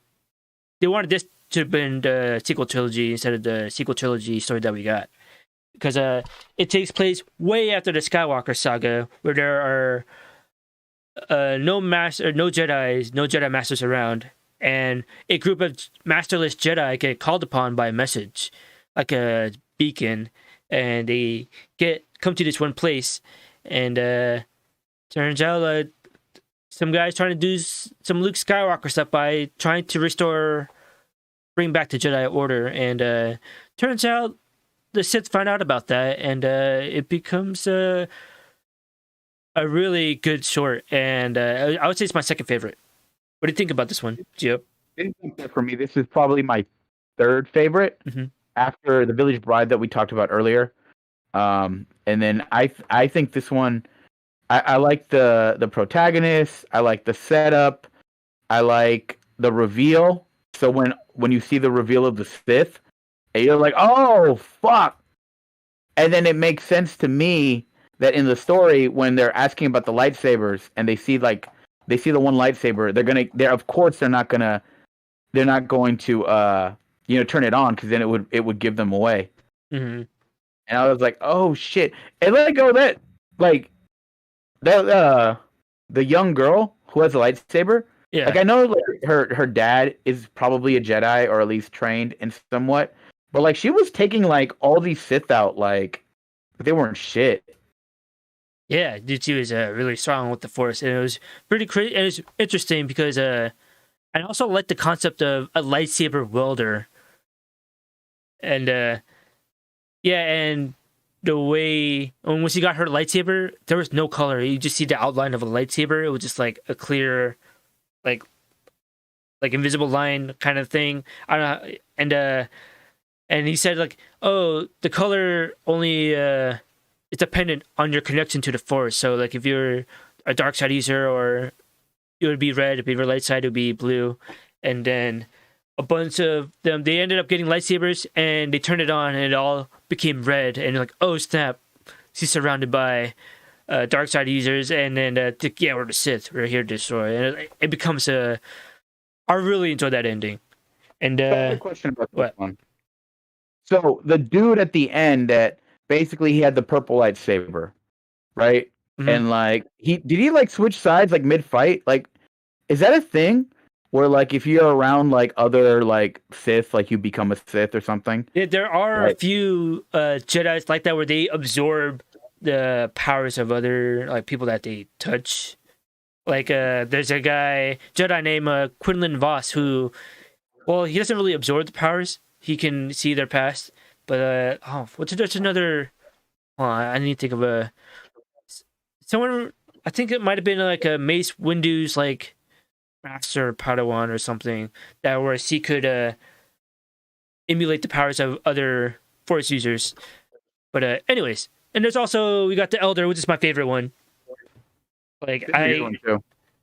like that could be a movie, but they did it within 20 minutes, and I thought that was amazing. And your favorite one is Lo Pinocho? Yes, Uh, I love this one. I'll put 2 minutes because this one it barely was even a Star Wars story for me. Like it looked like it was just like a regular anime story set in Japan, but there's Star Destroyers right above the city, and there's like, and they're running around. The stormtroopers. I do like the fact that like he gives her like the ancient sword, and it's Yeah. actually a lightsaber. Yeah, And I do like the dynamic of like I like the sister, like the one that joins the Empire, and I want to see like kind of how she became that way and how she started to like go against her father and like basically saying like, you know, we're not sisters, and you know the concept of like family is more than blood. So I really did enjoy this story a lot. I want to see like a full series of those two. Also, I very much like Star Wars when the main character isn't a human. yeah. The main character was a cat person, like from Oh, the Tenchi bunny. Muyo. Or... What? It's a bunny. There's a bunny. Yeah, she was a bunny, not a cat. Oh, but I thought the battle at the end was very beautifully animated. It was Yeah. right there, and yeah, and the last one or Akakiri, which pretty much a Star Wars version of Akira Kurosawa's Hidden Fortress, and then with the Star Wars anime reskin. And I thought once I realized that was the case, I really enjoyed that one. What do you think about that one? I thought it was okay. I thought it was just the story of Anakin retold. Yeah, because the Hidden Fortress is what inspired George Lucas' first Star Wars film, A New Hope, Episode 4, and then so I thought it was cool to see they went back to the movie that inspired the entire franchise. So real quick, so like they were able to bring that girl back to life at the end of it. Like, what couldn't Anakin do that for Padme? I don't know, Kylo Ren did it. Oh no, yeah, They saved Kylo Ren, right? That's how they saved him. oh no, yeah, yeah, Yeah, he did, I don't yeah, he know. did. He saved Rey, and then he died. Yeah, I don't know. I don't know about this one. Like, it was cool, but like just kind of like the setup for it was kind of meh for me. Right. But okay, so going from Star Wars Visions, like I was really wait. So would you recommend people watching this? Hell yeah, this is the absolute recommend. Yeah, I would Like, say this is probably one of the top 5 Star Wars projects out there, like as a whole, like Star Wars Visions. totally worth watching. And where do you rank it? Like, where do you see? As you said, it's your favorite Star Wars project. My favorite Star Wars project. What's your second one? Probably episode 5. Good one. Good one. All right. Anyways, so going from Star Wars Visions, we go into something that happened earlier this week, which is Nintendo Direct, and Hell yeah. and Gio will tell you all about All it. right. So let me run through some stuff. Let's talk about one thing first, Mikey. Let's talk about the Mario movie casting. Oh yeah, how do you feel about Nintendo's titular character being voiced by the one and only Star-Lord. I thought it was. I think it's a horrible casting. Like I was like dumbfounded when I saw that, and I was very much not happy to see Chris Pratt as Mario. Like, is he gonna do his regular voice? Is he going to do a fake Italian accent? Like, I don't know. Like, I don't know about this. I'm not happy about it. How do you feel about it? Well, I'm not as attached to the Mario franchise and the original movie. I mean, wait, are these live action or just voice? These are all voice actors, right? This is animated, yeah. Yeah. So, I mean, I actually have you seen Onward? Because I haven't heard any of his voice acting work. I think the only voice acting work I've heard from Chris Pratt is from the Lego Movie. I've only heard. Wait, who was he in the Lego Movie? Wasn't the main dude? Is he? Yeah. No, is he? Everett? Lego Movie cast. I'm pretty sure it was him, right? Right, he is. Wait, why didn't you believe me? I don't know. I for some reason I didn't think of Chris Pratt in the Lego Movie. Yeah, I don't know. I'm not.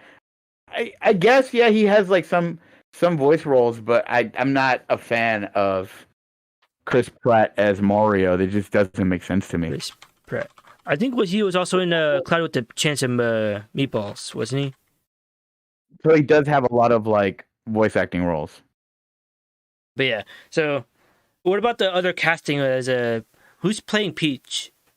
I think okay, so Peach is being played by Anya Taylor-Joy, which is the lady from the Queen's Gambit, which I don't have any opinion because I haven't seen the Queen's Gambit.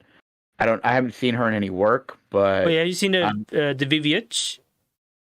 Yeah. She's in that? Yeah, she's a girl. Oh. Yeah. Wait, isn't that her? Isn't that am I thinking of the right movie? VVH. I'm in between, says yes, UK. He's a good actor. I just don't know how to feel about it, especially because the voice wouldn't fit the voice we know. But Jack Black as Bowser would be interesting and great. Yeah, I'm a fan of that one. I'm a fan of the Bowser casting and Luigi. I think Charlie Day's Luigi. I thought that was spot on. I think that's a good choice. I think was it you who told me that you found a video of Seth Rogen's laugh over Donkey Kong? Oh yeah, like I wasn't sold on Seth Rogen as Donkey Kong until I saw someone put a clip of just Donkey Kong laughing and then just a loop of Seth Rogen's laugh over Donkey Kong laughing, and I was like, okay, I see it. Okay, I'm okay with that. Yeah. Okay, who else is on the? So, like I said, other than Mario, I'm good with this cast. Keegan-Michael Key as Toad. I saw someone. I saw someone put up a clip of the substitute teacher skit from Key and Peele. Yeah. You know what I'm talking about? Mm-hmm. The you done messed up AA Ron. AA Ron with Toad's voice, and I was dying. But I'm cool with Keegan-Michael Key as Toad.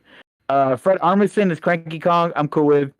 I don't know who Kevin Michael Richardson is, or Sebastian Maniscalco. Mm.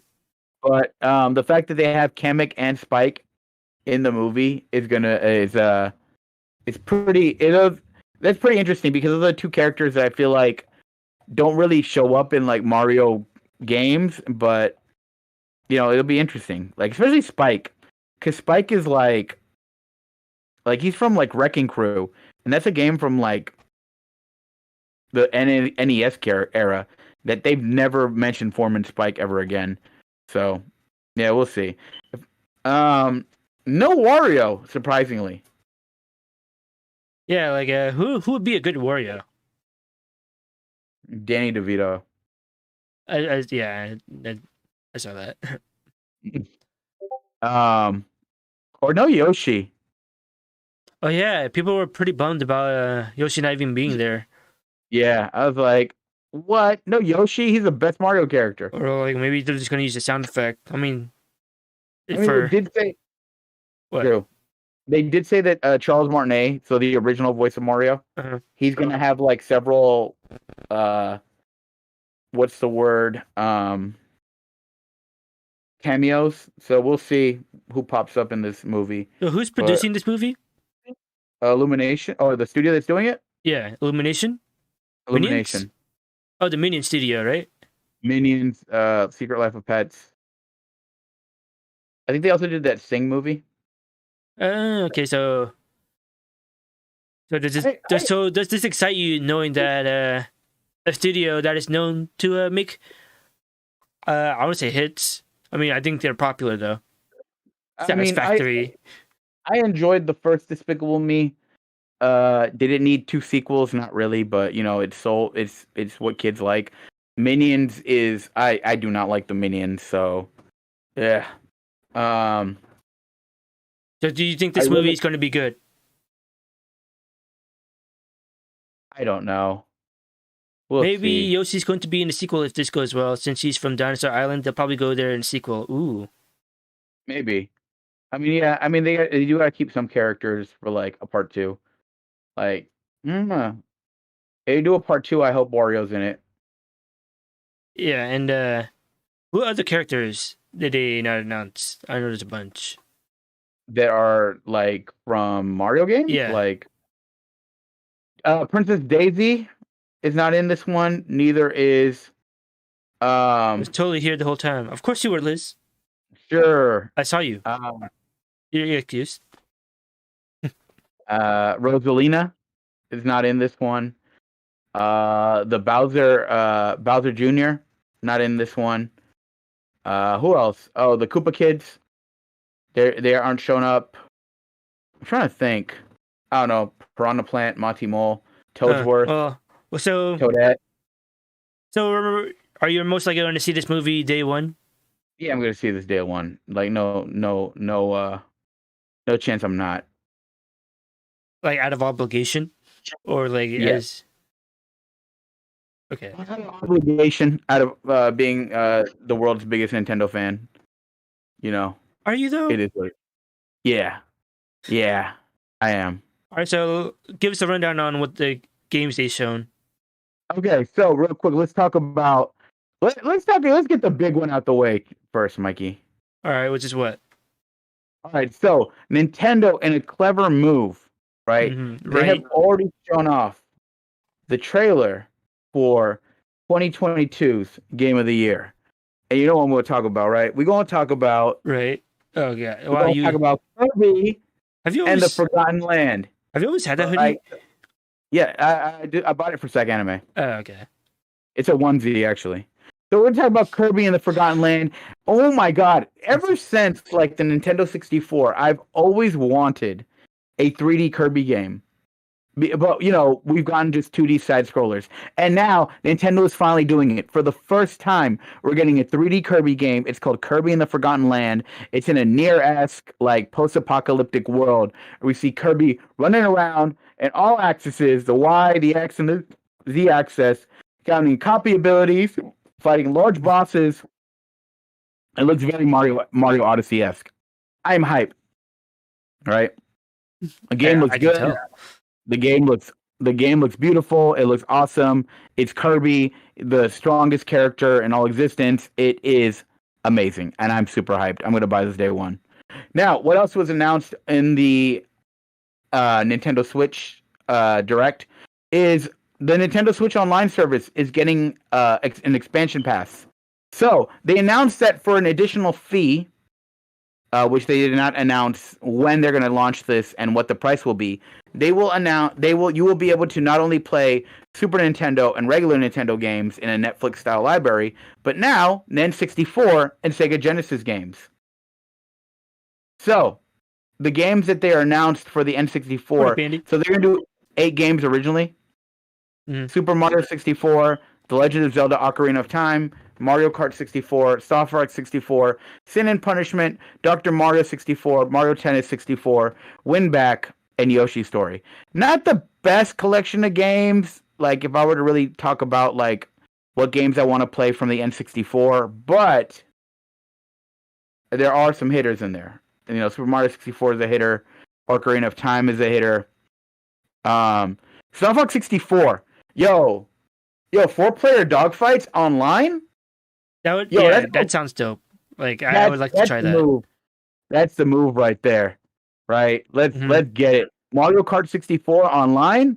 Yo, anyone can get it. Like all y'all can get y'all can get this ass whooping. Like You just have anyone can get it. to get that new Switch and Mario Tennis. Andy's hyped for that. And Liz, you got a Nintendo rant? Can I go on a rant? Go on in Yeah, go ahead. Yeah, because we just heard Gio just rant about the movie.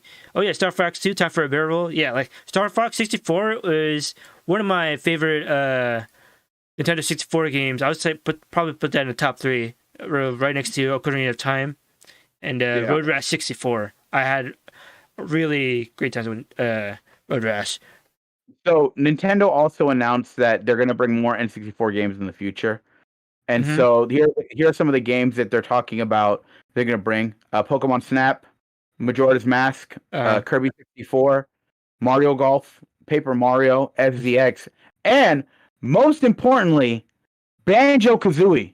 What? Like, I got Banjo-Kazooie back? Like, boy, like, I'm hyped for that. Let's fucking go. When's the last time you played a Banjo-Kazooie game? Probably like 5 years ago when I replayed it on my N64. Oh, wow. AUSK played. Did you play Donkey Kong 64? Yes. I never beat it as a kid because of the stupid jetpack level, but I do want to try it again. So let's see. What does Liz say? Playing Animal Crossing, and I'm time skipping, right? And when it starts raining IRL, it rains in game. America, explain. I don't know. Nintendo maybe is watching you. I have no idea what to say to that. The Nintendo-based game off of your weather. Oh, yeah, and there's also an Animal Crossing game announced, right? Did they show? No. So what here's the thing. So in the direct, they announced 2 directs for Smash Brothers and Animal Crossing. So basically, they're saying like, "Hey, we're gonna hold 2 separate events. One for Smash, one for Animal Crossing next month. Just stay tuned for that." So they're gonna announce the final fighter for Smash Brothers on the 5th of October, and then they said they're gonna bring an Animal Crossing direct later that month. They haven't announced the specific date, so okay. Yeah. Also, it's not just N64 games that they're bringing to the Switch, but they're also bringing Sega Genesis games.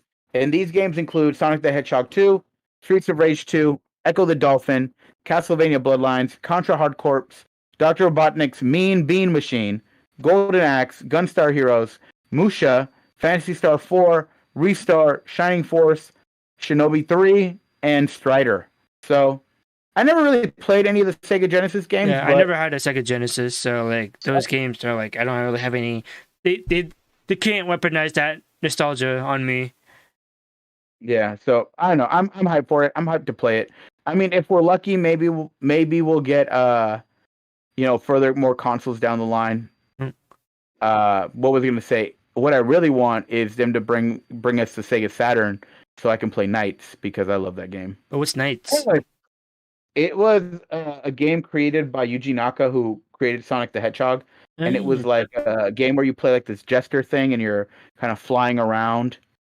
It was like one of the first games that kind of used a bit of a 3D sphere. Yeah, okay. Yeah, I've never heard of it. And Streets of Rage, which Epic also had the Mega Drive. On the Mega Drives is Andy. I never played that one. Have you? Streets of Rage 2?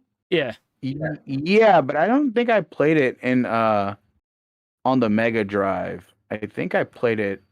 Was it on the N64 too? I can't remember. Someone correct me if Streets of Rage 2 was on N64. So is this the start of things to come? Are we going to see more Nintendo 64 games in the future? You think? They already announced that they're going to bring more stuff like Banjo-Kazooie and stuff like that. We'll see if... So here's the thing with the N64. A lot of the N64 games that like people want are Rareware games, which is owned by Microsoft now, or they're like third-party games. Like the N64, I think, was the last time that Nintendo system was like held up by third-party games. So we'll see if we get those. Anyways, moving on. So, other big announcements shown off. 2 minutes. All right, please. Next, Splatoon 3. They showed another trailer, which showed off the Turf War, updated Turf War with new weapons and traversal mechanics.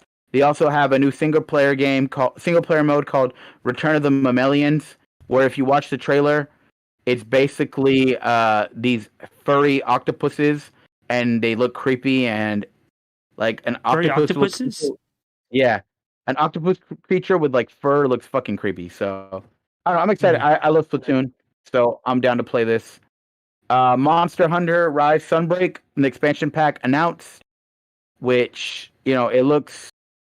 I'm not into really Monster Hunter, but people say that the how do I say this? The Monster Hunter World for the PS4 and Xbox, Monster Hunter World, I think it's like Iceborne. Like they said that expansion pack was big enough to be like its own game. So I'm thinking similarly for this. They're trying to release a huge expansion that will be like big enough to be like its own game. We talked about Smash already. Just Mario Party Superstars. They announced that they're gonna some of the new boards that are gonna be there, like Woody Woods, Yoshi's Tropical Island, and Horrorland.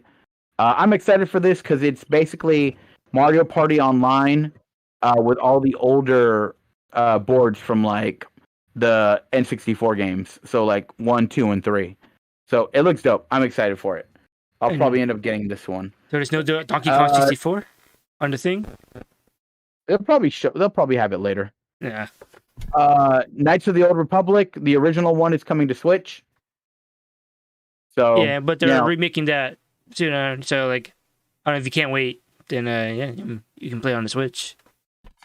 Metroid Dread got a trailer. Basically, it comes out next month, so I'm excited for it. Yokotaro, he has a board game that's coming out.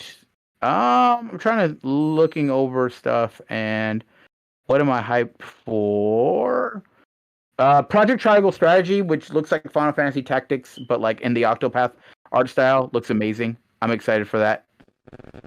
ActRaiser, they're remastering it, which is pretty weird, but that was a good game. I don't know if you ever played it, Mikey, back in the day. ActRaiser? Nah, I have not. And then the big thing that they showed off at the end was finally Bayonetta 3. So after like 4 years of announcing that game, we finally look at it, and it looks great. Like, I'm excited for it. I love Bayonetta. It's a very much, it's like a not a beat 'em up. It's very much an action adventure game. Hack and slasher. Thank you. Very much like Devil May Cry. She has a new hairstyle where she kind of looks like Cereza from the first game. Are people mad about that? No, she's changed her hair in like every game. Yeah, okay. Oh, because every time there's a character change with the characters, people get mad sometimes. Yeah. But it looks cool because also like in this game also like she was always able to summon demons, but they were more like a special attack. Now it looks like she can summon them and control them. Like you can play like big kaiju battles. So I'm excited for that. It looks dope. I'm excited. And there's also a mysterious character who showed up at the end of the trailer that looks like Virgil from Devil May Cry. So if there's a crossover, I think that'd be epic. But I kind of doubt it. Anyways, that was it for the Nintendo Direct. All the big announcements. I'm hyped. I wasn't like, besides Kirby, Bayo, I didn't like go, oh my god, like to anything, but there's a lot of good stuff coming up. So. Wait, did you stream yourself? Yeah. Oh, okay. So if you want to see his reaction, you go to his stream, see that VOD. If only I could control demons, the world would be dead. Okay. But so yeah, I don't think I'm going to actually play any of these until I get to borrow your Switch. But I am going to watch the Mario movie most likely. Fair enough. All right. So that brings us to the end of our show, and I think we will close out with the final word from Gio. What's Gio's speech? Oh. Is it not? Oh wait, I don't have it. Wait, don't I have it on my thing? But just type it. I think it's this. You don't know you're on Twitch? I barely use it. Yeah, but you don't you like you be Oh, giving there it is. bits. I'm dumb. All you have to do is It's just just my name. But yeah. All right. Whatever. Mikey, give me the one. all right. All right. Okay.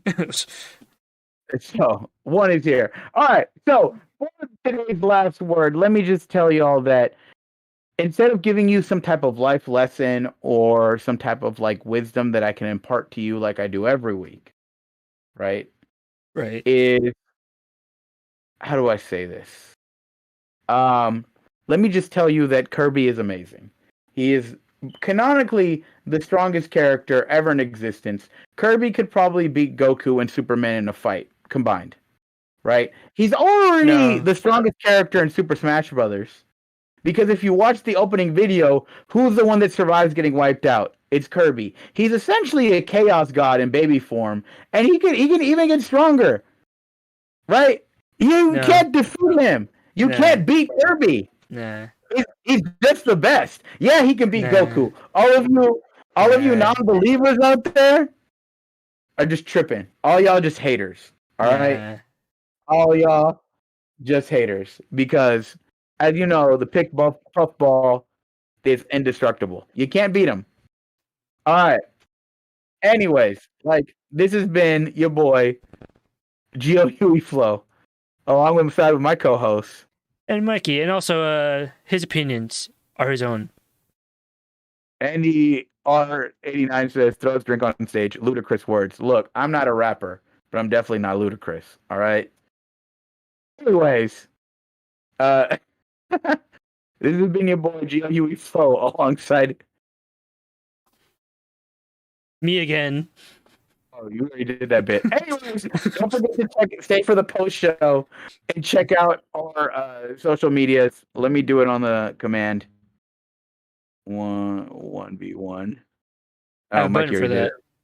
Whatever. Anyways, don't forget to check out our Instagram, check out our Twitter, and check out our Patreon. Please donate some bucks if you like what we do here. It helps us keep the lights on. It helps, if I can get some of you to donate $2, then I'll have enough for a McDouble. So, it is what it is. And I'll see you all next week. Like always, stay thriving, stay fighting, stay surviving. Peace.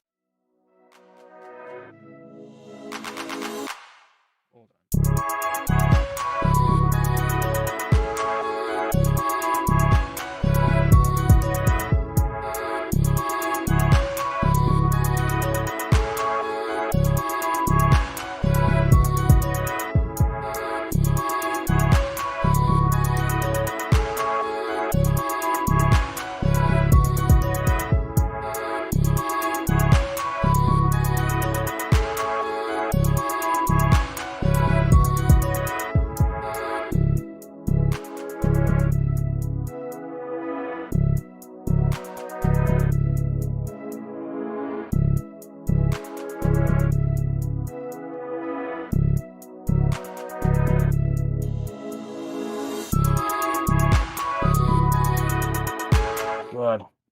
And boom, we're back. And in a post show. And today we're going to be talking. Well, we're the post show where we talk about a bunch of stuff that did not make it into the actual show. And it's more of like an informal. It's probably like an informal version where we just less graphics and just us talking. Gio, why don't you start us off with one of the first post stories or stories that did not make it into the show? Yeah. Oh yeah, so Nintendo is not Nintendo. I got Nintendo on the brain. Marvel has announced that they are creating a Hitmonkey TV show, which is about a Japanese snow monkey who teams up with the ghost of an American assassin to battle the Yakuza. I've known about Hitmonkey like in the comic books because he showed up in a Deadpool Spider-Man crossover, but I had no idea that they were going to make a TV show. So it seems interesting. Jason Sudeikis is going to be in there, who's going to voice the ghost of the American assassin. The Hitmonkey will be voiced by Fred Tatasciore. I've never heard of this person. Have you? No. George Takei is going to be in there along with Ali Mackey and Olivia Munn. So we'll see how it is. I mean, it's going to be on Hulu, so it's not like MCU related, and maybe a lot of them they'd be a little bit more adult in like tone. So I'll give it a shot. I'll check it out. Yeah, I don't really have any knowledge of Hitmonkey at all. All right. Yeah, so Perfect Dark is a game that I have not played. You never played Perfect Dark? No. Oh shit. Yeah, Did you play? You played GoldenEye, right? Yeah, of course. Okay. Yeah. So like they're made by the same studio. Yeah. Both by Rareware, and basically Perfect Dark was. So Rare went to Nintendo and said, "Hey, we want to make another James Bond game," but they kind of went a little like weird with it, and they were like, "This isn't James Bond at all, so we're gonna make our own IP." And then that's what came out with Perfect Dark. Yeah, that's how pretty much Perfect Dark came out, and so they released the first game, critically acclaimed, people liked it. Then they released Perfect Dark Zero on the Xbox 360. And I don't think people liked it as much. I don't remember anything about that game. Yeah, I never had an Xbox because I'm a Sony fanboy. PlayStation. Yeah, Sony Pony? Is that what they're called? Sony Ponies, yeah. I guess. Anyways, what are DC comic fans are called? Oh no, neckbeards. Yeah. Okay. So what's going on with DC? They're having a 3-part documentary series on DC Comics and its history. It's going to be by the same director who did the Pixar story, and it's going to be pretty much the most expansive look at DC Comics from their beginnings up to kind of now where we are. I'm excited for it. I mean, I think it's. I've seen. So the guy who did the Pixar story also did the Imagineer one, and I enjoyed the Imagineering documentary. Mm-hmm. So I think this will also be pretty good. So I'm excited for it. Yeah, I don't think I've seen the Pixar story. So I think it just released. Like I think that's new. Oh, is that on Disney Plus? I think so. Okay, well I'll look into it. All right, and then the A24. I don't know why that's there because we made it into the show, and Paramount another look into Infrared. Which wait, did we even talk about this? No, we didn't talk about this. They're rebooting Paranormal Activity, which that's like why is there another look? So it'll be a first look? No, because I mean another look is in like the original series, and then now we're having the reboot, so we're going back. Okay, I see. Yeah, you see now. Yeah, I don't know. Like it seems like every week we're just having another reboot of a horror property. Like last week it was I Know What You Did Last Summer, and then I think we talked about Halloween before, and then we reviewed Candyman. So the trailer for I Know What You Did Last Summer just came out this week, and I saw it. Have you seen it this week? No, because I have no interest in that. I saw it, and it gave me CW vibes. Like it's pretty much the same exact plot, but set in Hawaii. So like, he's on the island somewhere. Oh my god, I don't know. I feel like a lot of those like early slasher films from like what's that BTG play? Hey, how's it going? Hey, you watch Vision's BTG play? I think actually I saw you in Discord. You watched it. But anyways, yeah, those late 90s like slasher films, they all have like CW vibes, just with like a bigger budget.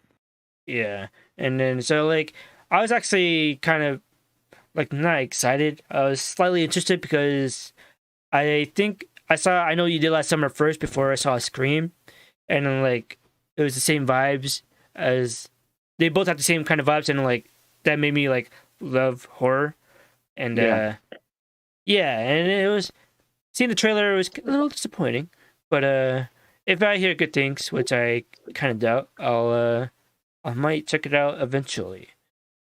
But anyways, so speaking of things that we could be excited for, hyper overblown. Disney's going to be releasing a special on November 12th with a look to the future and a celebration of what's to come to the MCU. So so I'm assuming it's going to be like a 30-minute special, like how when they revealed the Phase 3 lineup. Yeah, I'm assuming. I mean, we'll see Like what it is. I mean, do you think they're going to bring in something that we don't know already? Because they already revealed a lot of Phase 4 stuff, and it's coming down the pipeline. And yeah. I mean, we'll see. I'm very much interested to see if we get anything new.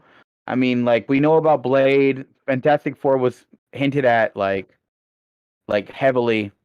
Captain America 4 was announced.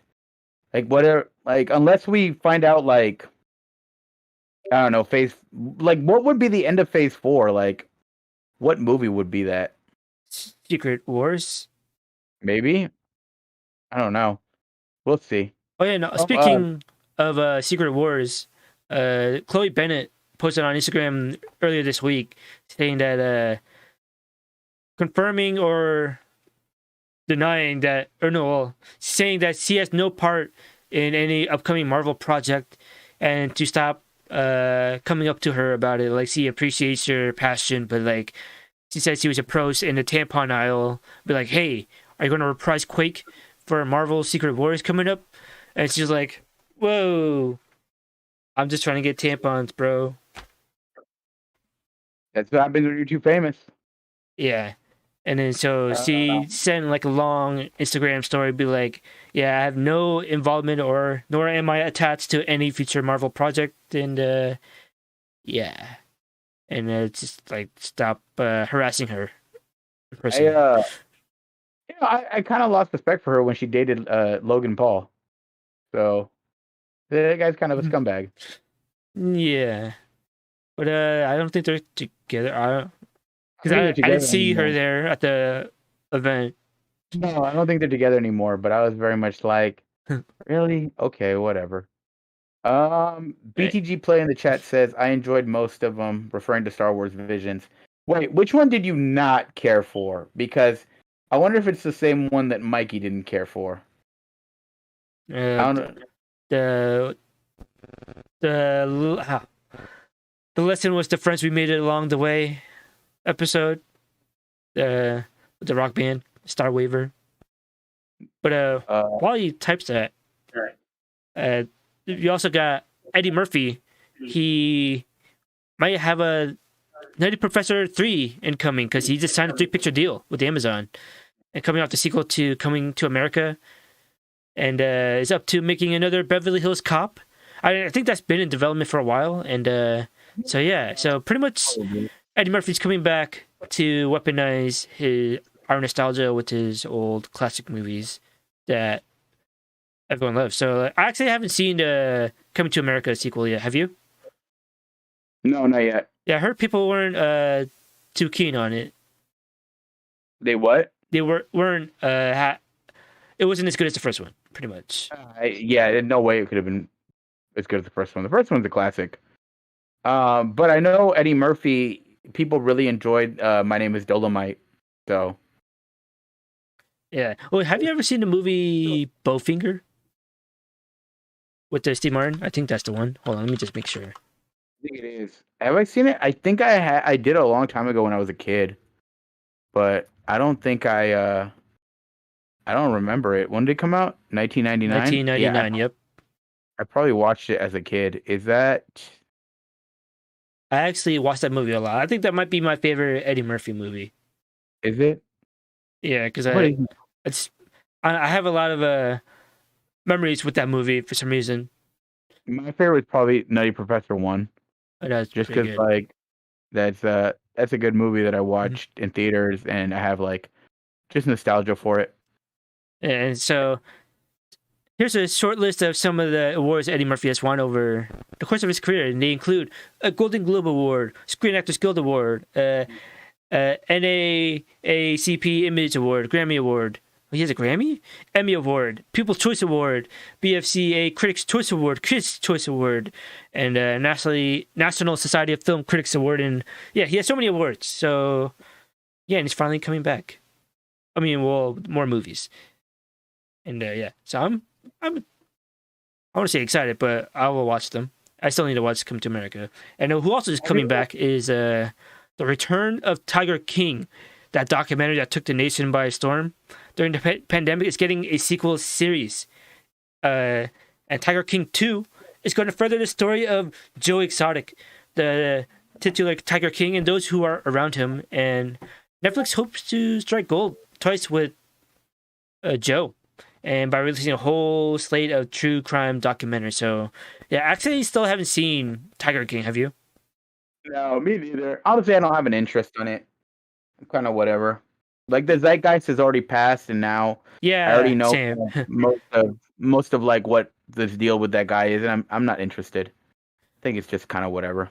Yeah, I think like the first 2 months when it came out is when I should have watched it, so I can like be part of the lexicon conversation about that show. But I think that time has passed. And so yeah, there's a controversial law coming into effect with the creator of The Wire. David Simon is in the middle of creating a show for HBO that is based on events that have happened in the state of Texas. But due to the new law in Texas that allows people to report women for having autonomy over their own bodies being passed, he has refused to film his show there. And this isn't the first time a film or TV show has pulled out of a state due to controversial laws. I think they did that in Georgia as well. Oh yeah, you said that too, with regards to the voting laws. So yeah, I wonder if the show is still going to get made, or just somewhere else. Yeah, no, it's still gonna get made. He's just scouting for locations that look similar to Georgia. I mean, not Georgia, Texas. Yeah, But okay. we'll see. Like it's we saw this with Georgia. We see this with other places that like states are pretty much people productions are pulling out of states because of how political reasons, right? Yeah, And then we right. see like what's his name? Black Panther director? Uh, they that's seeing it. Fuck. Why don't I know it off the top of my head? Black Ryan Coogler. Thank you. Ryan Coogler, yeah. Ryan Coogler, he didn't pull out of Georgia because of basically saying that like, oh, like, people here have jobs and I don't want to put them out of a job because of political reasons and stuff like that. So there are definitely different opinions about it, but I think this definitely takes it up a notch because, this law isn't just banning abortions, but it's basically allowing people to snitch on women and get a cash reward for it if they do have an abortion, which is pretty draconian if you ask me. Yeah, it seems like a yeah. Yeah. I don't know. But anyways, Anyway, let's move on to the so next topic. did you see the trailer for Spencer with Kristen Stewart as Princess Diana? I did watch part of it, and I don't know. I'm not. I kind of want to watch this movie, but I don't. Why? I remember my. So I don't really. I'm not really. This kind of looks like Oscar bait to me. Well, it's obviously Oscar bait. It's like Princess Diana was like my mom like loved Princess Diana. same. Like, and my mom was like, when she died, it was very much a big thing for her. So like, I kind of want to see it. Maybe I'll go see it with my mom. But I don't know. Like, if I really want to watch a biography, maybe I'll feel better about it later. Do you not like biography films? No, it depends on the subject. Like I said, like, remember Lincoln? I thought it was well acted, like really well acted, but it was still boring. Yeah, I mean, what's a good biography movie? I mean, our writer in the chat will really disagree with me here, but I really liked Ray. Ray? With Jamie Foxx. Who would disagree with you? Jackson, our writer, because he hates Jamie Foxx in that movie as an example, as him being a good actor. But as a biographic film, like, yeah, I liked it. Same with the Chadwick Boseman's 42 with Jackie Robinson. That's an enjoyable one. And Didn't he also play James Brown? I never saw the James oh yeah, he Brown did. doc. Yeah, he did. He also did James Brown. Okay. And yeah, and I think we also covered one where Jennifer Hudson's going to do the RESPCT. Well, who sings that one? Aretha Franklin. Yeah, yeah. So, yeah, I think it's. I'm actually really just because Kristen Stewart's actually a really good actor. Like, see, her and Robert Pattinson are like legit, low key, like amazing actors. Have you seen Kristen Stewart in any like dramatic work? I've only seen Kristen Stewart in Twilight. no, Adventureland. Oh yeah, she was good in Adventureland, but yeah. But I really liked her in Personal Shopper, where she's you guys I just watch it. And then also Underwater, which I heard was pretty interesting. She was really good in there too, but I haven't seen it yet. But yeah, I'm actually interested in this. And she pulls off the look of Princess Diana pretty well. Okay, I'll go watch it. Maybe I'll tell my mom to go watch it. I'm like, hey, let's go watch the movie. Yeah.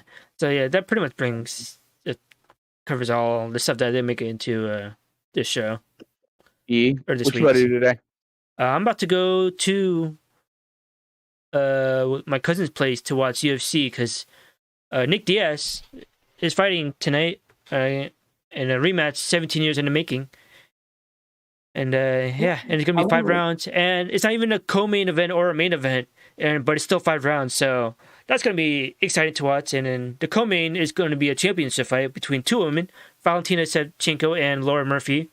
And those who know me, I like to bet on MMA fights, and I would put my money on Shevchenko, the current champion. So she's gonna be yeah, her work in Snow White was awe-inspiring. Oh, yeah. Kristen Stewart. Yeah, no. Like, you should watch her indie movies. I highly recommend watching, like, I would say most indie movies starring either Kristen Stewart or Robert Pattinson. Like, their indie movie work is, like, they're good. Is that Snow White movie another one of Three Shots to the Kettle One's recommendations? No, actually, well, kind of. It was me and him, and our writer Jackson did not want to watch this movie, and I was like, I forgot why. What was the selling point? And I was like, because this movie was doing something that no other movie did before, like graphically or something. I forgot why, but he couldn't really tell once he actually saw the movie, and then it turned out to be a very boring movie. But yeah. Robert Pattinson, I can't believe dude's awesome. Yeah, no, like this. Their work in these major tentpole movies are not their greatest, but their indie work, especially with Robert Pattinson, or was it High Times? And then for Kristen Stewart is Personal Shopper, and I think Underwater too. And yeah. Three Shots to the Kettle One. I want to see it because of Snow White. Did you convince Jackson on it because of Charlize Theron? I don't know. I don't remember. That was like years ago. But anyways, regardless. It's like Lockdown wants to see it because of the space, and yes. Yeah, that's right. I know Jackson. But yeah, asking herself, and oh yeah, okay, now that movie's coming back. I actually fell asleep during that movie because it was really boring. Have you seen the movie Snow White and Huntsman? No, but I remember we went to the theaters the same day, but I was with a different group of people, and we went to go see Chernobyl Diaries, which was the other option y'all had, right? Yeah. Oh yeah, it was either Chernobyl Diaries or Snow White and Huntsman. Those movies were bad. It was a lose-lose situation. Yeah, like that was not a good weekend for movies, and yeah, it reminds me of this other time where me and Three Shots to the Kettle One and our writer Jackson, we went to the movies and like, hey, there's this movie called The Raid, but it's a foreign movie. And it's like, oh, let's just watch Lockout instead with Guy Pearce. I was like, yeah, but The Raid is action. It's really good. It heard it's really good. And then we watched Lockout instead, and it was exactly the kind of movie you would expect it to be. But sometimes you roll the dice and you lose. yeah, but it's whatever. But I did end up watching. I think we all ended up watching the raid eventually. I think at my house or something. And yeah, I don't know if there's going to be a raid 3. I feel like there is. There should be a raid 3 coming out. The raid 2 was so different from the raid 1, but it's still so good. Yeah. Do you remember when we watched Doom, or not Doom, Judge Dredd, and it was basically like a copy of the raid? Oh yeah, and we watched it in 3D because I convinced everyone to watch it in 3D because I was like, it was filmed in 3D, guys. And then in 3D we saw people's hair flying in slow mo. Yeah. And yeah, I actually have Judge Dredd in 3D or like on Blu-ray. The fucking perm. I remember this now. We were watching the movie, and then just some dude had fucking a flowing perm in the middle of fucking nowhere. Yeah. God damn. I think that's like the first 3D Blu-ray that I bought, and yeah. But turns out, too bad that they're cutting out or stopping 3D Blu-rays now because no one has Blu-ray TVs or projectors except me. Maybe when the technology becomes even more easily. Yeah, because I would argue that 3D Blu-rays give you a better 3D experience at the theater by like at least 5 times. Damn. Okay. Yeah, and I would say Titanic in 3D is the best 3D movie I've ever seen over Avatar. Oh shit. And the same with Jurassic Park. Those post-conversion 3Ds are like amazing. And yeah, and it's the same company that did Shang-Chi. Because I don't think that movie was filmed in 3D, but they made it 3D and it looked good. I'm refusing to watch Jurassic Park in 3D ever, so Stop being a baby Huey. I know, right? Like, the only dinosaur around is a crocodile. You know what? I don't want to hear your shit. All right, BTG play. All right, get the fuck out of here. You didn't even answer my question about fucking Star Wars. Hoe ass. Yeah. You're not even a Star Wars fan, to be honest. I heard BTG play only watches Star Wars because he's a fan of the Ewoks. Oh, did you?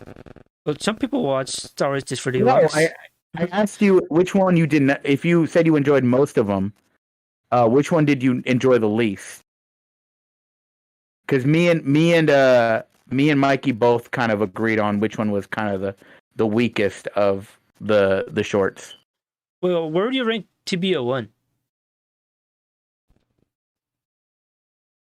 We didn't talk about that one. Damn, you didn't like The Elder? Dang. Because that was Mikey's favorite. Yeah, that's like my number 1. I was like, that had a clear, perfect, like, or not perfect, like, it had a clear Act 1, Act 2, Act 3. And I was like, ooh, nice. Like, it was just a good, or I thought it was a good standalone story. The reason because the animation was horrible. I didn't think it was horrible. I like the animation style. I don't think. I thought oh wait, that's the same one that did Batman Ninja. No, right? That the duo was the one that did Batman Ninja. Really? Yeah. Okay. If anything, I thought that had the worst animation, but I thought it worked because of the style. What was your favorite then, BTG play? Because I don't know, you could probably guess mine. Compared to everything else, it was Super Stiff Trigger made the Elder, and it made me sad. Okay, BTG play. You bring up Trigger, and the dude from the twins, the guy twin, looks just like the dude from Promare. Like, they need to change up their character design. Because Kamina looks like just like the other dude from Promare too. Who's that? Okay. I'll put a thing in. You said twins was mid. Is that your favorite, Gio? No. It was Your twins second? was like no. My favorite was La Pinocho. Oh yeah, you said that. The Elder and the Duel are like top 2, and then the Ninth Jedi is number 3. Ninth Jedi was good. All right, I'm gonna put this in Discord, Mikey. Tell me this don't look just like the guy twin. It does. It's the exact same character design. Ugh. Twins was mid. Twins is okay. I like the twins. It was definitely cheesy, but I enjoyed it about that. I enjoyed that about it. Oh yeah, no, Ninth. Twins was the most anime one out of all of them. It had the inner monologue, scene, giving exposition of what is like the mentality of the character and what their wants and needs. The Village Bride was my second favorite. That was awesome. I very much enjoyed Yeah, that that one. gave me Princess Mononoke vibes. I definitely want I want to know more about I don't know if she was a Jedi, but the girl with the lightsaber, with the yellow lightsaber that was like super thin and looked like a katana. I want a series on her. I want to know more about this character. But give me a full like 24 episode season of La Pinocho. Mega Man, okay. Really? Because that one, a lot of people put there on their lowest. I didn't get Mega Man vibes. I got more Astro Boy vibes, but I could see the Mega Man influence too. Are they the same thing? Not really. No. No. Well, fuck. Now that you think, no, they're not. Shut up. Shut the fuck up. Sorry, they're not the same. They're not the same. Two robot boys. It's not the same. I mean, they are. Like, yeah, it's like, oh, Mega Man, Astro Boy. It's like, by description, it sounds like. I would say Astro Boy has a little bit more nuance to its story. About kind of like the evil professor isn't really evil. It's just his dad who doesn't know how to be a good dad. I wouldn't know. I just know by like whatever. But whatever. Yeah. But yeah, I very much want a season 2 of Visions because it was really good. Well, would you want any other specific studio to try their hand at making a Star Wars short? I don't know any studios, so that's why I asked. Anime studios. Whoever's doing Jujutsu Kaisen and doing Chainsaw Man, it's what studio is that? Who's doing Jujutsu Kaisen? Shonen Jump. Shut the fuck up. Who's doing that? Mappa. Mappa. Okay, it is Mappa. I would like to see Studio Mappa. I would like to see the studio that does Demon Slayer and Fate, which I don't know the name of it. Oh, I just got the Demon Slayer movie too, but I haven't seen any of the show yet. So you have to watch the show. Who's doing? Oh fuck! Affordable? Ufotable? Affordable, yeah. Okay, yeah. Affordable's doing it. Yeah, Mappa and Affordable. I'd want to see them do it. Who else? Funimation.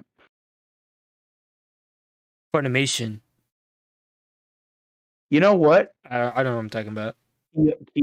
Kyoto Animation. I would like to see them do it. Try to do something with Star Wars. Even though most of their stuff isn't like action based, it's very much who are the people slice of life. Who are the people that did Gundam?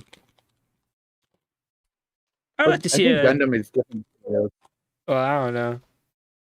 Kyoto Animation. I'd like to see Gundam esque Star Wars short. That'd look cool. Okay, what has Keanu done? They did Clannad, K-On, Miss Kobayashi. Yeah. I'll see Kyoto Animation do one. By the way, I went to the Jelly Belly factory earlier this week. You know they charge for tours? The tours aren't free anymore at Jelly Belly. Yeah, it's like $5 and it's like not worth it. $5 for an adult. But yeah, so I got a bunch of sour gummy. And they're really good. Ooh. Okay. And it came in a big box of jelly beans. You're better off going to like just the store and buying a bunch of candy. Just take your kids there. They don't need to see the tour. There's nothing on the tour that they'll ever like. In fact, the tour actually makes me like Jelly Belly less because you see that giant thing of Ronald Reagan and fuck Ronald Reagan. The only reason to go on a Jelly Belly tour is to see the Jelly Belly art. Huey, we need to talk about the Cowboy Bebop live action. I'm in rant mode. Oh yeah. Did you see the photos? And like from all the stuff from the cast of Cowboy Bebop? We didn't even talk about that this week or last week. Boy Bebop photos. I thought did we see it? No, it has John Cho as Spice Eagle, and like people are calling him like he's gonna be like a sci-fi fashion icon. Oh, okay. So they just showed off the opening credits. You want to watch it? Wait, really? Oh, shit. A video. 2 hours ago it just dropped. Okay, let's watch it. Hold on. Let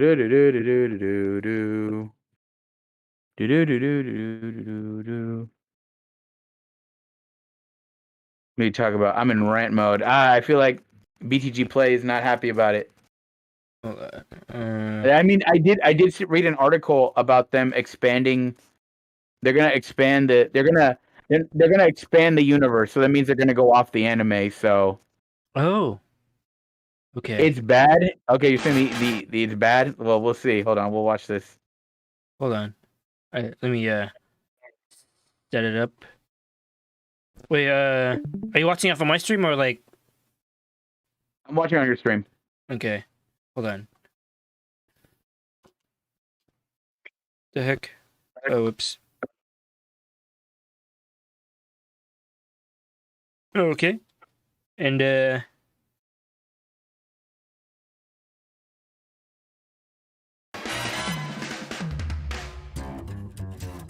Alright. I think it's time to blow. Oh, it's a silhouette and it's a live action and back to silhouette. 3, 2, 1, let's jam. You can't hear it. Oh, what the fuck? I don't know how to have you hear it. I can already tell this doesn't look great. Well, let me just go back to the beginning. Yeah, I'll just imagine the theme song in my head. Yeah, it's literally the same song, I think. Okay, well, let's do singing.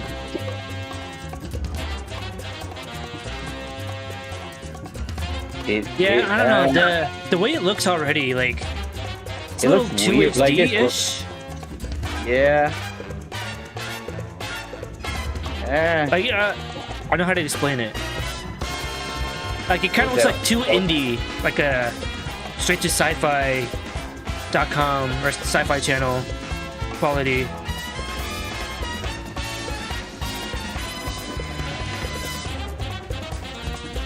Wait. What the hell? Okay, so like okay, I didn't like that. I didn't hate how the original cast looked, but some of those other characters look goofy as fuck to me.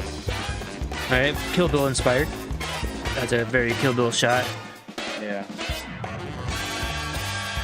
Hey, that's straight from Skyfall, James Bond.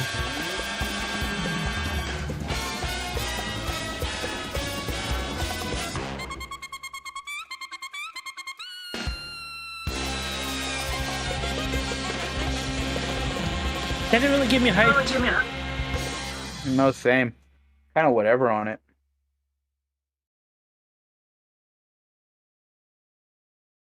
Yeah, that didn't get me more excited or less excited. It was just there. I'm pretty underwhelmed. Yeah, I don't know about that, bro. Was that R. Kelly trying to be too faithful? Yeah. And like the aesthetic that is going for, I'm not with it. It gives me less hope for like the One Piece show, but is that going to live action? Yeah, they already announced it. The thing that got me optimistic about the One Piece show is the writer, Ichiro Oda, who is god up tier writer ever. He basically was like, I've been approached to do live action One Piece and I've never said yes until I found like the right creative partner. So apparently I watched an interview with the head writer and he's met with Oda and basically he has his blessing to write the show, so that gives me some hope for it. So we'll see. But yeah, this Cowboy Bebop one does not give me hope for Netflix One Piece. So, Yeah, if they just kept them all as silhouettes, I think the hype would be yeah. would have grown a little bit. But the fact that they showed them in live action in the way that they did, I don't know. It looked very indie movie like, but maybe that, or maybe they're going for like a Firefly-esque type. Yeah, have you seen Firefly? No, but I remember Three Shots would talk about it all the time. Yeah, Firefly is very low budget, and I don't just think about it right now. Like, I think that's what they're going for. Was Firefly any good? I feel like dude, there's a huge cult following behind Firefly. I feel like if Firefly was any good at all, like it would have still been on the air for a little bit longer. Congratulations, Yvonne. Oh, thanks. Cowboy Bebop is basically similar to Firefly. It really is. Like, Cowboy Bebop is just Firefly by anime, but it came first. Mm. This is why Kirby sucks. I mean, he literally does, though. He fell for the bait. He did it. He fell for the bait. I don't know. Is the Firefly community still strong? I don't think it's strong as it was before because of Joss Whedon. Nowadays. Oh yeah. You'll never see Kirby on the big screen. You'll never see Firefly on the video game screen. So shut up. But here's the kicker: Firefly copied Outlaw Star. True. You remember Outlaw Star? Yeah. I prefer Outlaw Star over Cowboy Bebop. Really, I enjoyed both. I still like Cowboy Bebop more though, but they're both pretty good. Yeah, like because I saw Outlaw Star before I saw Cowboy Bebop, and I think that's why. And like I connected to it more because it was the first type of that kind of genre that I've seen, like a ragtag group who is making their way of life by doing little heists. Yeah. Hey, Outlaw Star is my first version of that. What? Hey, 3 shots, kill 1. Fuck you, dog. Anyways, you know which one I couldn't get into? Big O. Did you watch Big O? Yeah, no, I couldn't get into Gundam or Big O because, like, I don't know what is with, like, I guess the mech concept doesn't really grab me as much, and the only mech thing that like does grab me is the Metal Gear Solid games. Gio, are you cosplaying as Kirby or a bottle of Pepto with that hoodie? Actually, that's the genius of it. Big O is legit. More than one season of Big O? Holy shit, I didn't know that. Yeah, no, Big O came on after Dragon Ball Z, and then I was like, all right, my TV watching is done for the day. I'm going to bed. Because I remember it would be Sailor Moon, then Dragon Ball Z, and then no. Was it Sailor Moon, Tenchi Muyo, and then Dragon Ball Z, right? And then Big O or Gundam. So. Was that the lineup? I think I stayed awake because after Big O or Gundam, I think they had Yu Yu Hakusho. Yeah, it's one of the few animated shows that combine noir with mechs, so pretty cool. But yeah, I think it was before I was familiar with the concept of like noir, and it didn't. But did not watch Batman the Animated Series though, so I don't know. Maybe I'll rewatch. There's a couple shows I want to rewatch. Now that I'm an adult, that I watched as a kid, I didn't really get like Big O. What else did I not? Serial Experiment Lane is another one. It was on. So do you remember before G4? Before G4, we had G4 Tech TV. Yeah. What's that? So they had a anime like block, and Serial Experimental Lane. Okay, I remember that now. About the little girl who was like trapped in like the internet or some shit. Okay, yeah. Whoa, nostalgia. They should weaponize that. Yeah. They want season 2 of Big O. There was another show I wanted to rewatch, Boogie Pop Phantom. Have you heard of this? No, what's that?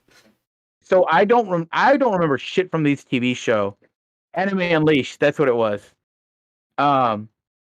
Boogie Pop Phantom was I just remember one episode, and it was this dude going around, and he was going up to women and reaching into their like chest and pulling out a spider from their hearts and like eating it. It's all I fucking remember. What? Yeah, it was some weird shit, but It it was like on Cartoon Network or G4? no, yeah, it was on G4 Tech TV on Anime Unleashed. Interesting. Oh, you watched it, BTG? Boogie Pop Phantom? Yeah, it's something I want to rewatch it. Three Shots to Kill One said, "I wish Reboot had a good reboot." Yeah, I don't know. I feel like Reboot, you can't really. It's like if David Lynch made an anime. Oh, okay. Now I'm thinking of now. I know I have to rewatch it. I don't think Reboot will ever get a reboot because I think there's something within that. Like it was a product of its time. Wait, what's Reboot? Don't you remember? It was like the one where they're inside a computer and they're fighting viruses. It was like it looked like really shitty 3D animation. Oh no, Reboot anime. No, it wasn't Okay. an anime. It was just a TV show. Okay, well, it came up anyway. Reboot TV series. Oh, this one. Yeah, I did not like the aesthetics of this show at all. So I just like I liked it. no. but Okay, it was Definitely, like Beast Wars but worse. it was definitely something that it'll never come back. It was very much a product of its time. Wait, hold on. There was a reimagined live action CG version. Live action CG. The Guardian. Oh, there was a reboot on Netflix. Wait, what? I didn't know this. You're not a real fan. I'm not, but I guess Three Shots was. I'm assuming it's not good if he says that. Well, it's trying me to come back. Trailer. Interesting. Interesting. Wait, so yeah, I don't know anything about Reboot. Other than like Yeah, once I well- saw the aesthetics, I was like, okay, I'll just wait till like the next 30 minutes for the next Next show. yeah. I'll go fuck off for 30 minutes. Reboot was the Yeah. first CGI televised animated show, so yeah, definitely part of its time. Was it the first? Oh, okay. But wasn't there wait, before Beast Wars and all that? Because I remember seeing a bunch of like CGI animated shows like that. And the same with like Crash Test Dummies. Do you remember that? There was a Crash Test Dummy show. I used to have I like don't remember. a VHS of like the first season of the Crash Test Dummy show. I don't know why I just remembered that just now, but yeah, that exists. Oh shit. All right. Those are good movies too. Well, you want to end the show here? I got a birthday party to go to. You got a baby? Not a baby, for my friend's kid, basically. Yeah, Reboot 94, Beast Wars 90. Oh, okay. Okay, that makes so much more sense. Yeah. All right. Yeah, 94? Damn. Okay. Man, way ahead of his time. All right. Yeah. So that brings us to the end of our show. And hope you liked what you guys what we talked about here in the post show. It's just a bunch of random topics. And yeah, tune in next week on the 1v1 show where we will talk about the latest in pop culture news. And yeah, we will see you guys later. And there's our socials up there. If you don't want, oh, wait, I have a button for that. No. Did it work? Okay, no, it didn't work. But whatever. Our socials are up there. And yeah, I'm Hyphy Soul, aka Mikey, along with my co-host. Gio Huey Flow was Gouda. And we will see you next time. See you later, guys. Peace.